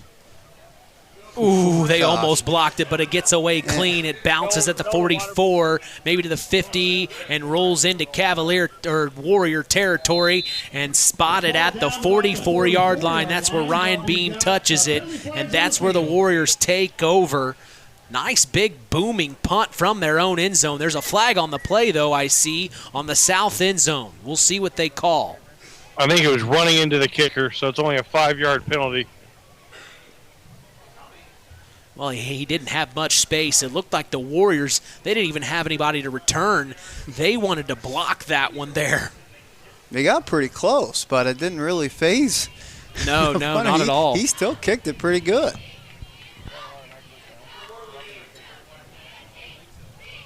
Hey, Mitch, according to Max Preps, Rushville up 26-17 in the fourth quarter. Hey, I'll take it. I'll take it, Chris. I'll take it. I think my buddy Matt Ketchum is at the game tonight. I'll see if that is correct. He was excited about the Knox-LaVille matchup tonight. Well, it's living up to its billing, that's for sure. As I just got a score update from athletic director Neil Minix of the Knox Redskins, Jake Conroy scored from 33 yards out, and the two-point conversion was good to give Knox the lead, 21-13. The Knox Redskins lead LaVille, Chris. That one's a long way from being over. So, again, nice answer there by the Redskins. And Conroy from 33 yards out. Warriors have it. First and 10, ball on their own 39-yard line. Under center, Cash Roth takes the snap, hands off. That's Maddox Buzinski up the middle, fighting his way forward, breaks a tackle before he's finally brought down. Maybe 4 on the carry. Nice little run there by Maddox Buzinski. Several Cavaliers in on the stop.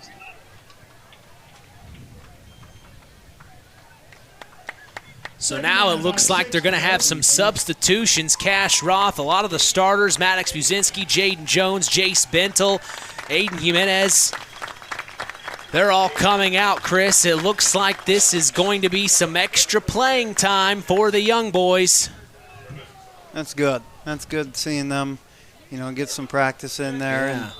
This is sophomore Parker Zeider at the quarterback position. And now the Cavs, I think, call a timeout. No, Winamac called the timeout. Want to make sure that with all these substitutions that they have everybody out there that they want to have out there and everybody's in the correct position. So it's just a timeout there just to make sure that they've got the right personnel on the field here for the final 5:41. That uses one of their 3. So both teams have 2 timeouts left here with 5:40 to go in the ball game. It's 45-14 if you just joined us. The Winamac Warriors lead the Culver Cavaliers. I'm Mitch Columbia along with sports analyst Chris McGowan. Also here this evening, joining us as a guest is Justin Ruff. We hope we see him in the winter season for basketball down on the sidelines, getting all the inside information. Another piece we can add to the puzzle. Of course, we didn't really have a sideline reporter last year. We had Chris toward the latter portion of the boys basketball season once girls basketball came to a close. Of course, we all know Chris McGowan coaches for that wonderful girls basketball team of Tri-Township. The Lady Tigers look strong. I can only imagine playing for a Chris McGowan. As here's under center, Parker Zeider fumbles the snap, but they pounce on it immediately, and that's the kind of plays that these young Warriors are going to have to go through to kind of learn, so when they get older, they are more prepared. Yeah, again, just mishandled the snap there. Probably a little nerves, not going to lie. Yeah. You just called me coach? Me coach?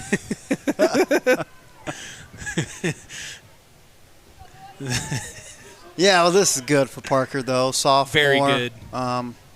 This is good for him to see. 3rd and 9. Under center, Parker Zeider's going to take the snap, sets his man in motion. He does, spins around, hands off. He's met by a Cavalier. That's Ethan Binion. The handoff was... Oh, no, Parker. Number 6, Willis Dennis. And he gets nowhere, so the Warriors are going to have to pump this one away. The clock continues to tick, under 5 minutes to go. And deep to return this one. It looks like that is number 1, Ryan Beam. Looks like it. Yeah, it looks like Ryan Beam. Yeah, it's Ryan Beam back. Cash Roth here to kick for Winamac. Again, there's no red light for Culver. It's still green. You still need to finish this game strong and finish on a high note. Yeah, absolutely. And the ball bounces all the way down to the 20-yard line, and that's where the Cavs will take over. One thing that stood out to me tonight, Chris, is ball positioning. The Warriors have been able to make sure the Cavs are deep in their own territory for the majority of this ball game. Every time that the Cavs have taken over, it's not at the 50-yard line. It's not in a good area. They're always deep in their own territory. I think the Warriors have done a good job of that tonight. Yeah, they've definitely won the battle of the field position, that's for sure. Again, having a weapon like Cash Roth, I tell you what, though, I've been really impressed with Ethan Binion and his punts tonight for Culver. Yeah. Ethan Binion, quite the leg. Cash Roth. Actually saw Coach Kyle Evans, the boys basketball coach at Culver, working with Ethan before the game out in the field. Here's Binion breaking away. Yeah, here's Binion breaking away up the right side, and he's going to find his way forward for a first down. I was a little worried we were going to miss a touchdown running tackle there, or a touchdown running play there. As you're right, though, Kyle Evans, the head basketball coach of the boys program over there at Culver. When you go to Culver's football practice, Kyle is out there, and they're using, Kyle's pretty athletic, Chris. I didn't know how athletic Kyle Evans was, but when I saw him practicing out there on the football field, he moves pretty quick. Hey, he's still pretty young. Yeah. 1st and 10 for the Cavs after that big-time run by Ethan Binion. And here's Jonas McEwen from shotgun. Sets his man in motion.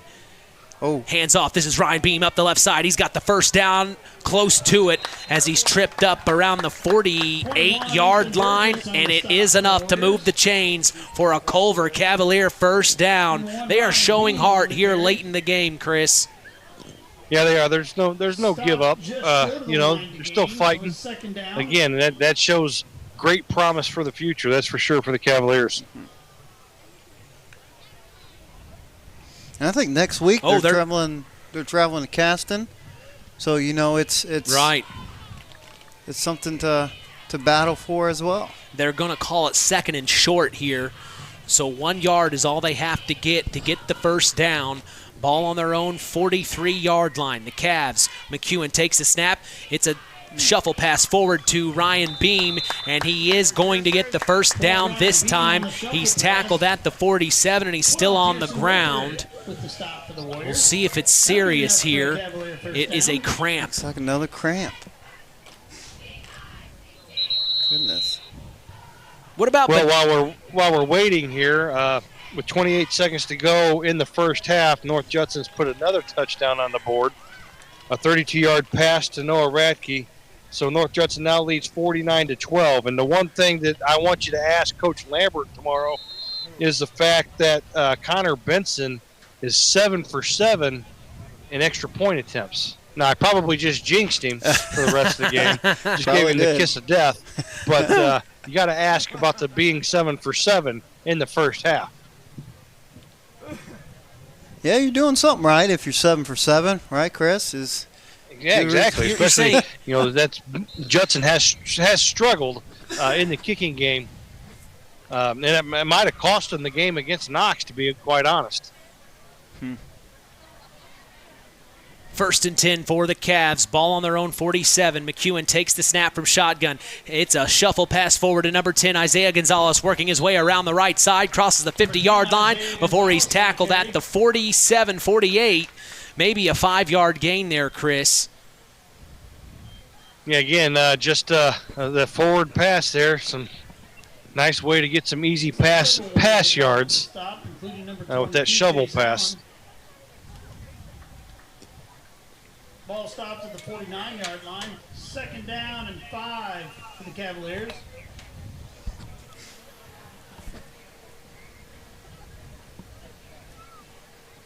2nd and 5. Ball on their own, or ball on the Warriors 49. Takes the snap, handoff up the middle. It's number 7. This is Hayden Parker getting the first down and more before he's tackled at the 34-yard line. That's a big-time first down for the Culver Cavaliers. 34-yard line.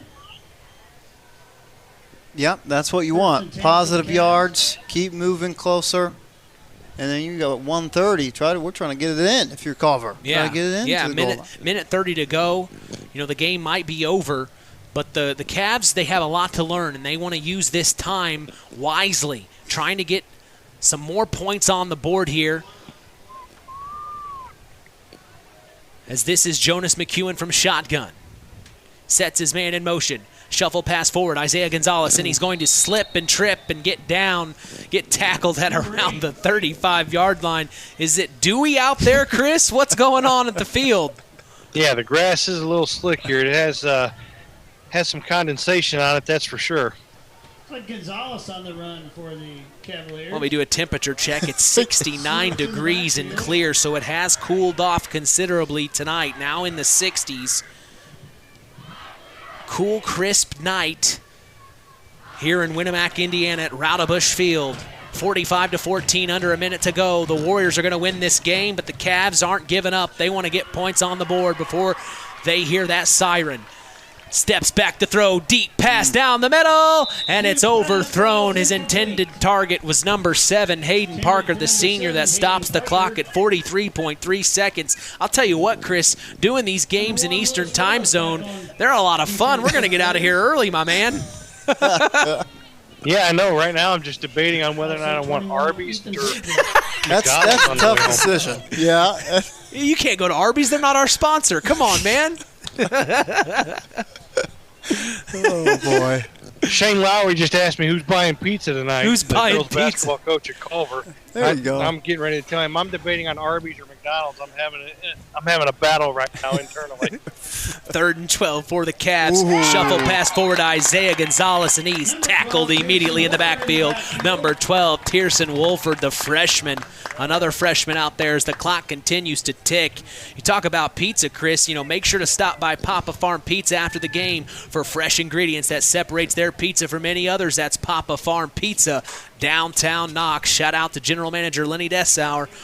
He's probably slinging Zaz out the wazoo tonight, as that's probably going to be the end of the ball game. I don't think the Cavs are going to try for another play, as the final in this one will be 45-14. The Winamac Warriors put a big-time W in that win column as they get their first win of the 2023 campaign at home on homecoming.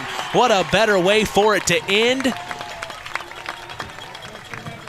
Let's hear it for the Warriors. We were so glad you were here for us. We'll keep an eye on other scores in our area as we get ready to go to the Collins Insurance postgame show. But while I've got you here, Justin, I wanted to say thank you for being here today. Hey, thank you. I hope we didn't scare you off. I hope it was something you thought it was fun, and we can make it happen in the winter. Absolutely, for sure. We appreciate it. Means a lot. Thanks for being here. Thanks, guys. For Justin Ruff and sports analyst Chris McGowan, I'm Mitch Columbi. You're listening to Kankakee Valley Broadcasting's WKVI. Howard's Marathon in Winamac has a reputation built on getting things done right. With 30 years experience as an ASE Master Auto Technician, Dean Wentz is the right choice for the auto repairs or service. From auto computer diagnostic checks to new batteries and tires, they can take care of it all. Howard's Marathon is a proud supporter of area high school sports and wishes all teams a great season. Howard's Marathon, 121 South Monticello Street in Winamac. Call 574-946-6894. The key to high-yielding crops is accurate and dependable soil testing. This is Andy Awald of Farm Fertilizers and Seeds. Having the right information to make the most profitable fertility decisions is what Image Services from Farm Fertilizers and Seeds is all about. We combine cutting-edge technology and computerized record-keeping with a common-sense approach to soil sampling and fertilizer recommendations. Whether it be by management zone for field-level applications or grid-based for variable rate applications, count on Image Services by Farm Fertilizers and Seeds for your soil service needs this fall. Real magic is everywhere. It's in your mom's cooking, in 4-hour dinners with friends, in that first bite of something new, and in the fizz of a Coca-Cola. Now with so many options for less than $5, the Coca-Cola Value Collection will help you make the most out of every magic moment for so much less. Taste the magic for less with Coca-Cola. Welcome to the Collins Insurance Agency's post-game show. Let's get back to Mitch Columbi and Chris McGowan. 45-14 is the final here at Rowdebush Field in Winamac, Indiana, as the Winamac Warriors get their first win of the 2023 season against the Culver Cavaliers. I'm Mitch Columbi. The tradition continues here on Kankakee Valley Broadcasting, as WKVI will always be there. A lot of score updates going on throughout our area we'll keep an eye on. But this is the Collins Insurance post-game show, and they are part of the broadcast, taking care of all your insurance needs. Jim Collins told me to tell you, call him anytime at 574-772-6844. That's Collins Insurance, supporting local high school sports. We also thank the Stark County Co-op, your local agricultural cooperative that offers an array of service and support, including grain, agronomy, seed, fuel, and LP Petroleum. Call 574-867-2411 to contact the Stark County Co-op. Finally, today's broadcast is brought to you in part by 5 Star. We thank them for supporting local high school sports and remind you to shop local. That's 5 Star. Where's it at, Chris? In the Knox Mall. Yeah, baby. Well, they doused the lights on the scoreboard. I forget the final score already. 45-14. 45-14. Thank you. 45-14 is the Winamac Warriors win. Chris, they finally got in the win column. If you're a Winamac Warrior, how do you feel? Well, you got to feel ecstatic, especially on homecoming night. All the festivities going on, but again, you know, Cash Roth playing quarterback tonight after starting all last year at quarterback.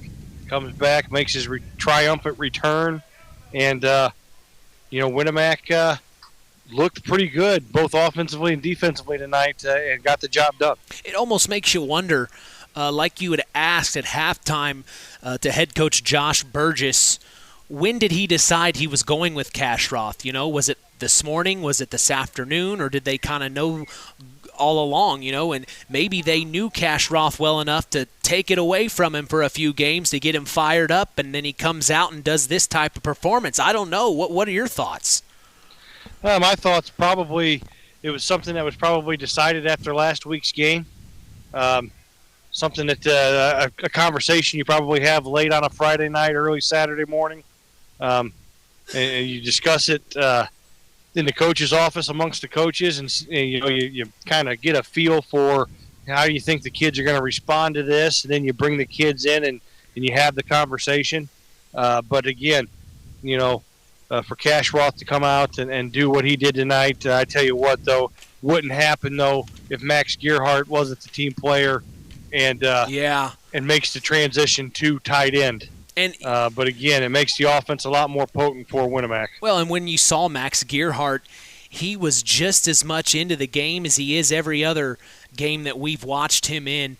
It didn't faze him a bit, it looked like. He took it in stride, and he did quite well at the tight end position. Winamac doesn't throw that often, and when they do, it's not normally to the tight end from what we've seen, and who knows, that could change. So that's going from a quarterback position to mainly being on the offensive line.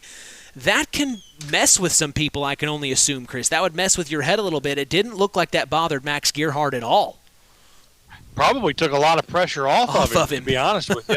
To be the starting quarterback, there's a lot of pressure that goes along with that, and it might have done him some good to know that he wasn't going to be the signal caller and was able to relax a little bit more. Well, we've got more to break down over this game. We're going to have the Stark County Co-op play of the game coming up. Also, later on here in the Collins Insurance postgame show, we will have our Ashley Derrickson 5-star player of the game. We look out onto the field, and you see head coach Austin Faust. Is he walking next to Mike Zahner? Is that who that is? That's who that is. And it's so interesting. Mike Zahner, of course, was the head coach for the Culver Cavaliers for several years. What was it, 8 years there in a row for Culver, and he's still involved. He is the head coach for the middle school program. When you go to the high school practices, you see the middle school out there practicing on their field as well. And, Mike Zahner is just involved from the very beginning as the athletic director. He's there talking with head coach Austin Faust. they've got their man in Austin Faust, and you can tell that. They believe in him, and Austin Faust believes in this team. It's just the numbers. They are short on the numbers. That's got to hurt when you look across the way and don't see as many jerseys as the other team has, and it wears you down. And then on top of that, like we brought up, they've got a lot of freshmen. They've got a lot of sophomores. This Culver Cavalier team is young, and you can only imagine when you lose these many games, when you lose, that just builds a callus so strong. When you come back each week, you get better. That's how I see it. When you get beat like this, you just get better because you learn from your failures, I can only imagine. Exactly. And like I said, right now, what Culver needs to do is just come out each week, get better, and keep it fun for the kids. That way you keep them in the program. The only way you're going to get the numbers built up is to keep those kids in the program. Well, we're going to take a break and come back for the Stark County Co-op play of the game. This is the Collins Insurance Postgame Show, and you are listening to Kankakee Valley Broadcasting's WKVI. It's hard to believe, but time sure does fly by. Collins Insurance Agency in downtown Knox are celebrating over 30 years of taking care of all of your insurance needs in our communities. If I could turn back time. And we're not going anywhere. Stop in and see Jim and the crew at Collins Insurance Agency in downtown Knox. Insurance you can count on from a business you've trusted since 1989. Proud presidential partners of Western Reserve. On the way home from the game, a deer jumps in front of your truck. And now you've got to get that truck repaired. Make it easy on yourself. Take it to Mark's Body Shop. Mark's has done expert auto body service since 1998 and will work with you and your insurance provider for collision repair, custom body paint, and insurance work. And all work guaranteed by owner Mark Schell. Mark's Body Shop, proud to support high school sports.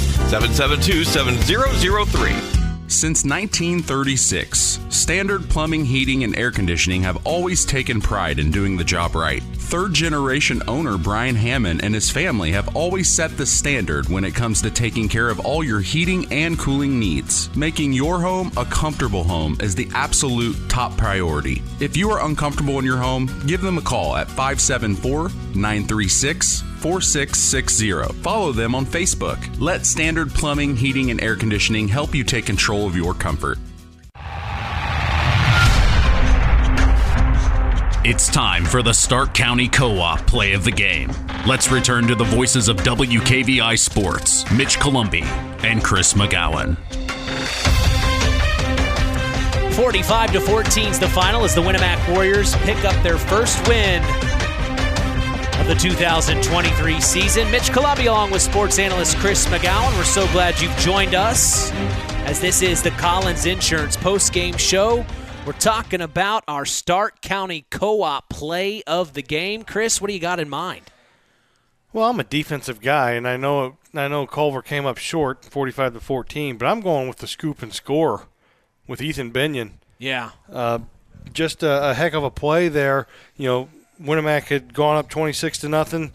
Culver scores, makes it 26-6. Right. Next play offensively for Winamac, they fumble the ball, and it bounces right up to Ethan Binion. He scoops it up and goes, maybe 35 yards for the score to make it 26-14 or 20, yeah. And it kept the Cavs in it. But again, being a defensive-minded guy, being a defensive coordinator for as long as I was, anytime the defense scores, I like that. So that's my play of the game, even though Culver came up on the short side of the score. Well, I got to agree with you. It was a turning point for the Cavs. And then if you remember off of that play, they had some pretty big breakaway runs as well. We saw Jack Rogers. We saw Jonas McEwen throw the ball into the flat a little bit. You talked about Jonas maybe overthrowing some passes. Like you said, maybe get a little more air under it. But, hey, he's a sophomore quarterback, and he has gotten a lot of varsity minutes this season. I mean, he's an athlete. Oh, yeah. He's definitely an athlete. He's a heck of a pitcher on the baseball team. Again, just a lot of young athletes out there for Culver right now. And, they just got to just stay focused and keep working towards the ultimate goal. Did you already give the halftime score update for the North Judson game? It was 49-12 last score with 28 seconds left to go. Yep. Just an update here on the Knox-LaVille game. LaVille was driving in the fourth quarter, but Knox intercepts another pass and has the ball on the 20-yard line. So, and that was just a few minutes ago, so I'm imagine that's probably changed. But the last update I have, LaVille was driving, but Knox turned him over again, intercepted another pass. So Knox still up 21-13 there in the fourth. Well, let's talk about this game before we go to the Ashley Derrickson 5-star player of the game. You know, these are two teams in the LaVille Lancers. They were undefeated coming into this week, and then also the Knox Redskins. We kept our eye on this game all night long. It's an important game, not so much that it's just the Knox Redskins and the LaVille Lancers. It's 3A. It's 3A schools going up against each other, trying to solidify themselves as a big-time playoff potential winner in the sectional, going on into regional. What are your thoughts right now in this game as you're reading these stats and hearing the score updates? Well, the winner of this game is in the driver's seat to win the HNAC. Yep.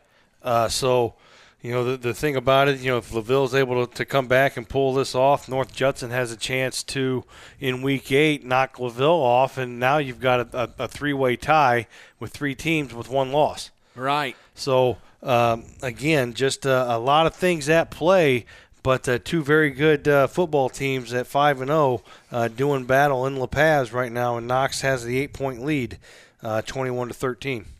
Well, we also have a final from the West Central Trojan matchup and the South Newton Rebels. Shout out to Athletic Director Jeff Messer for sending me this 54-6. The West Central Trojans are 6-0, Chris. Yeah, I'll tell you what, just keep rolling. You know, they got all that experience in the backfield, all those athletes, and they're just got that offense, you know, running that offense the way they do. Just the kids have picked up on it and have made it their own. And, again, next week, I tell you what, West Central's been rolling here to start the year, but I'm not counting out the Winamac Warriors after the way they've played the last 2 weeks defensively. The last 2 weeks, the Winamac Warriors have shown they have heart. And, you know, we talked a little bit before the game, before we went on the air. Yesterday's practice for the Winamac Warriors, every coach spoke. But not only every coach spoke, Tim Roth spoke. You brought that up when you talked to Tim out there on the field. Yeah, he gave me that sly grin. I could see the old football coach coming back. They made it a point to tell those young men yesterday this was important. And, you know, Tim said, hey, you know, homecoming is a big deal for football at Winamac. And head coach Josh Burgess said homecoming, as far as he's concerned, is for the Warriors football team. As far as he's concerned, homecoming's for them. And they showed out tonight, and they proved a point. They knew they had to come out and win this game. It was a tough battle. Early on, you know, they had their way in the first quarter, if you really think about it. But the Cavs started to come back and creep in there. And like we talked about, the Cavs, they get one or two plays, and boom, bing, bang, they get a couple scores on the scoreboard. It was 14 points they scored in, a couple minutes there in the second? I don't think it was. I don't think it took a couple minutes. Yeah. I think it was like a minute and a half, maybe a minute. And that just shows you the Cavs are getting better each week as well. The Warriors pick up the win tonight. Now they've got to turn around and play their cross-county rival in the West Central Trojans. And we remember a year ago, the West Central Trojans were able to take the Tomahawk Trophy from the Winamac Warriors here at Rowdebush Field. And like you said, you can't count the Winamac Warriors out, but with a strong team in the West Central Trojans undefeated, we're set to see a pretty good matchup next week, aren't we? I think so. It's a rivalry. It's a rivalry game, and it's the old cliche: throw the records out. It doesn't matter. Winamac now, like in the pregame, like I said, you wonder if they're going to take that next step and build off of what they did last week against North Judson, and they came out and they took that next step, both offensively and defensively. Yes. So going into next week, boy, I tell you what. West Central coming in undefeated, Winamac having a chance to ruin the perfect season. Only this, it's homecoming for West Central next week. Oh, wow. It's homecoming against the Winamac Warriors for the West Central Trojans next Friday. That's a chance for the Warriors to go on enemy territory across the county and try to spoil not only their undefeated season, but to spoil homecoming. The storylines get better and better. Are we selling it hard enough yet? Oh, I think so. I tell you what. That's going to be it's going to make for a great football game next week. Well, we'll keep our eye out for the Knox and LaVille score update as we go along. But we're going to take a break and come back for the Ashley Derrickson 5-star player of the game. This is the Collins Insurance postgame show, and you are listening to Kankakee Valley Broadcasting's WKVI. The Stark County Co-op has been a member-owned farm services co-op in Stark County since 1928. That's over 90 years, and they're still providing the same quality agronomy services to the farming community of Stark and surrounding counties. The Stark County Co-op is an LP and fuel provider. The Stark County Co-op purchases grain at both locations, Hamlet and Browns. You can reach them by phone at 1-800-782-3392, the Stark County Co-op. This presentation of our area's local high school sports is sponsored by Pulaski Memorial Hospital in Winamac. Pulaski Memorial Hospital is dedicated to providing excellent health care to improve the health and quality of life for the people and the community they serve. They will meet the community's needs and exceed their expectations by creating the best possible health care experience. For more information of the services they provide, call 946-2100.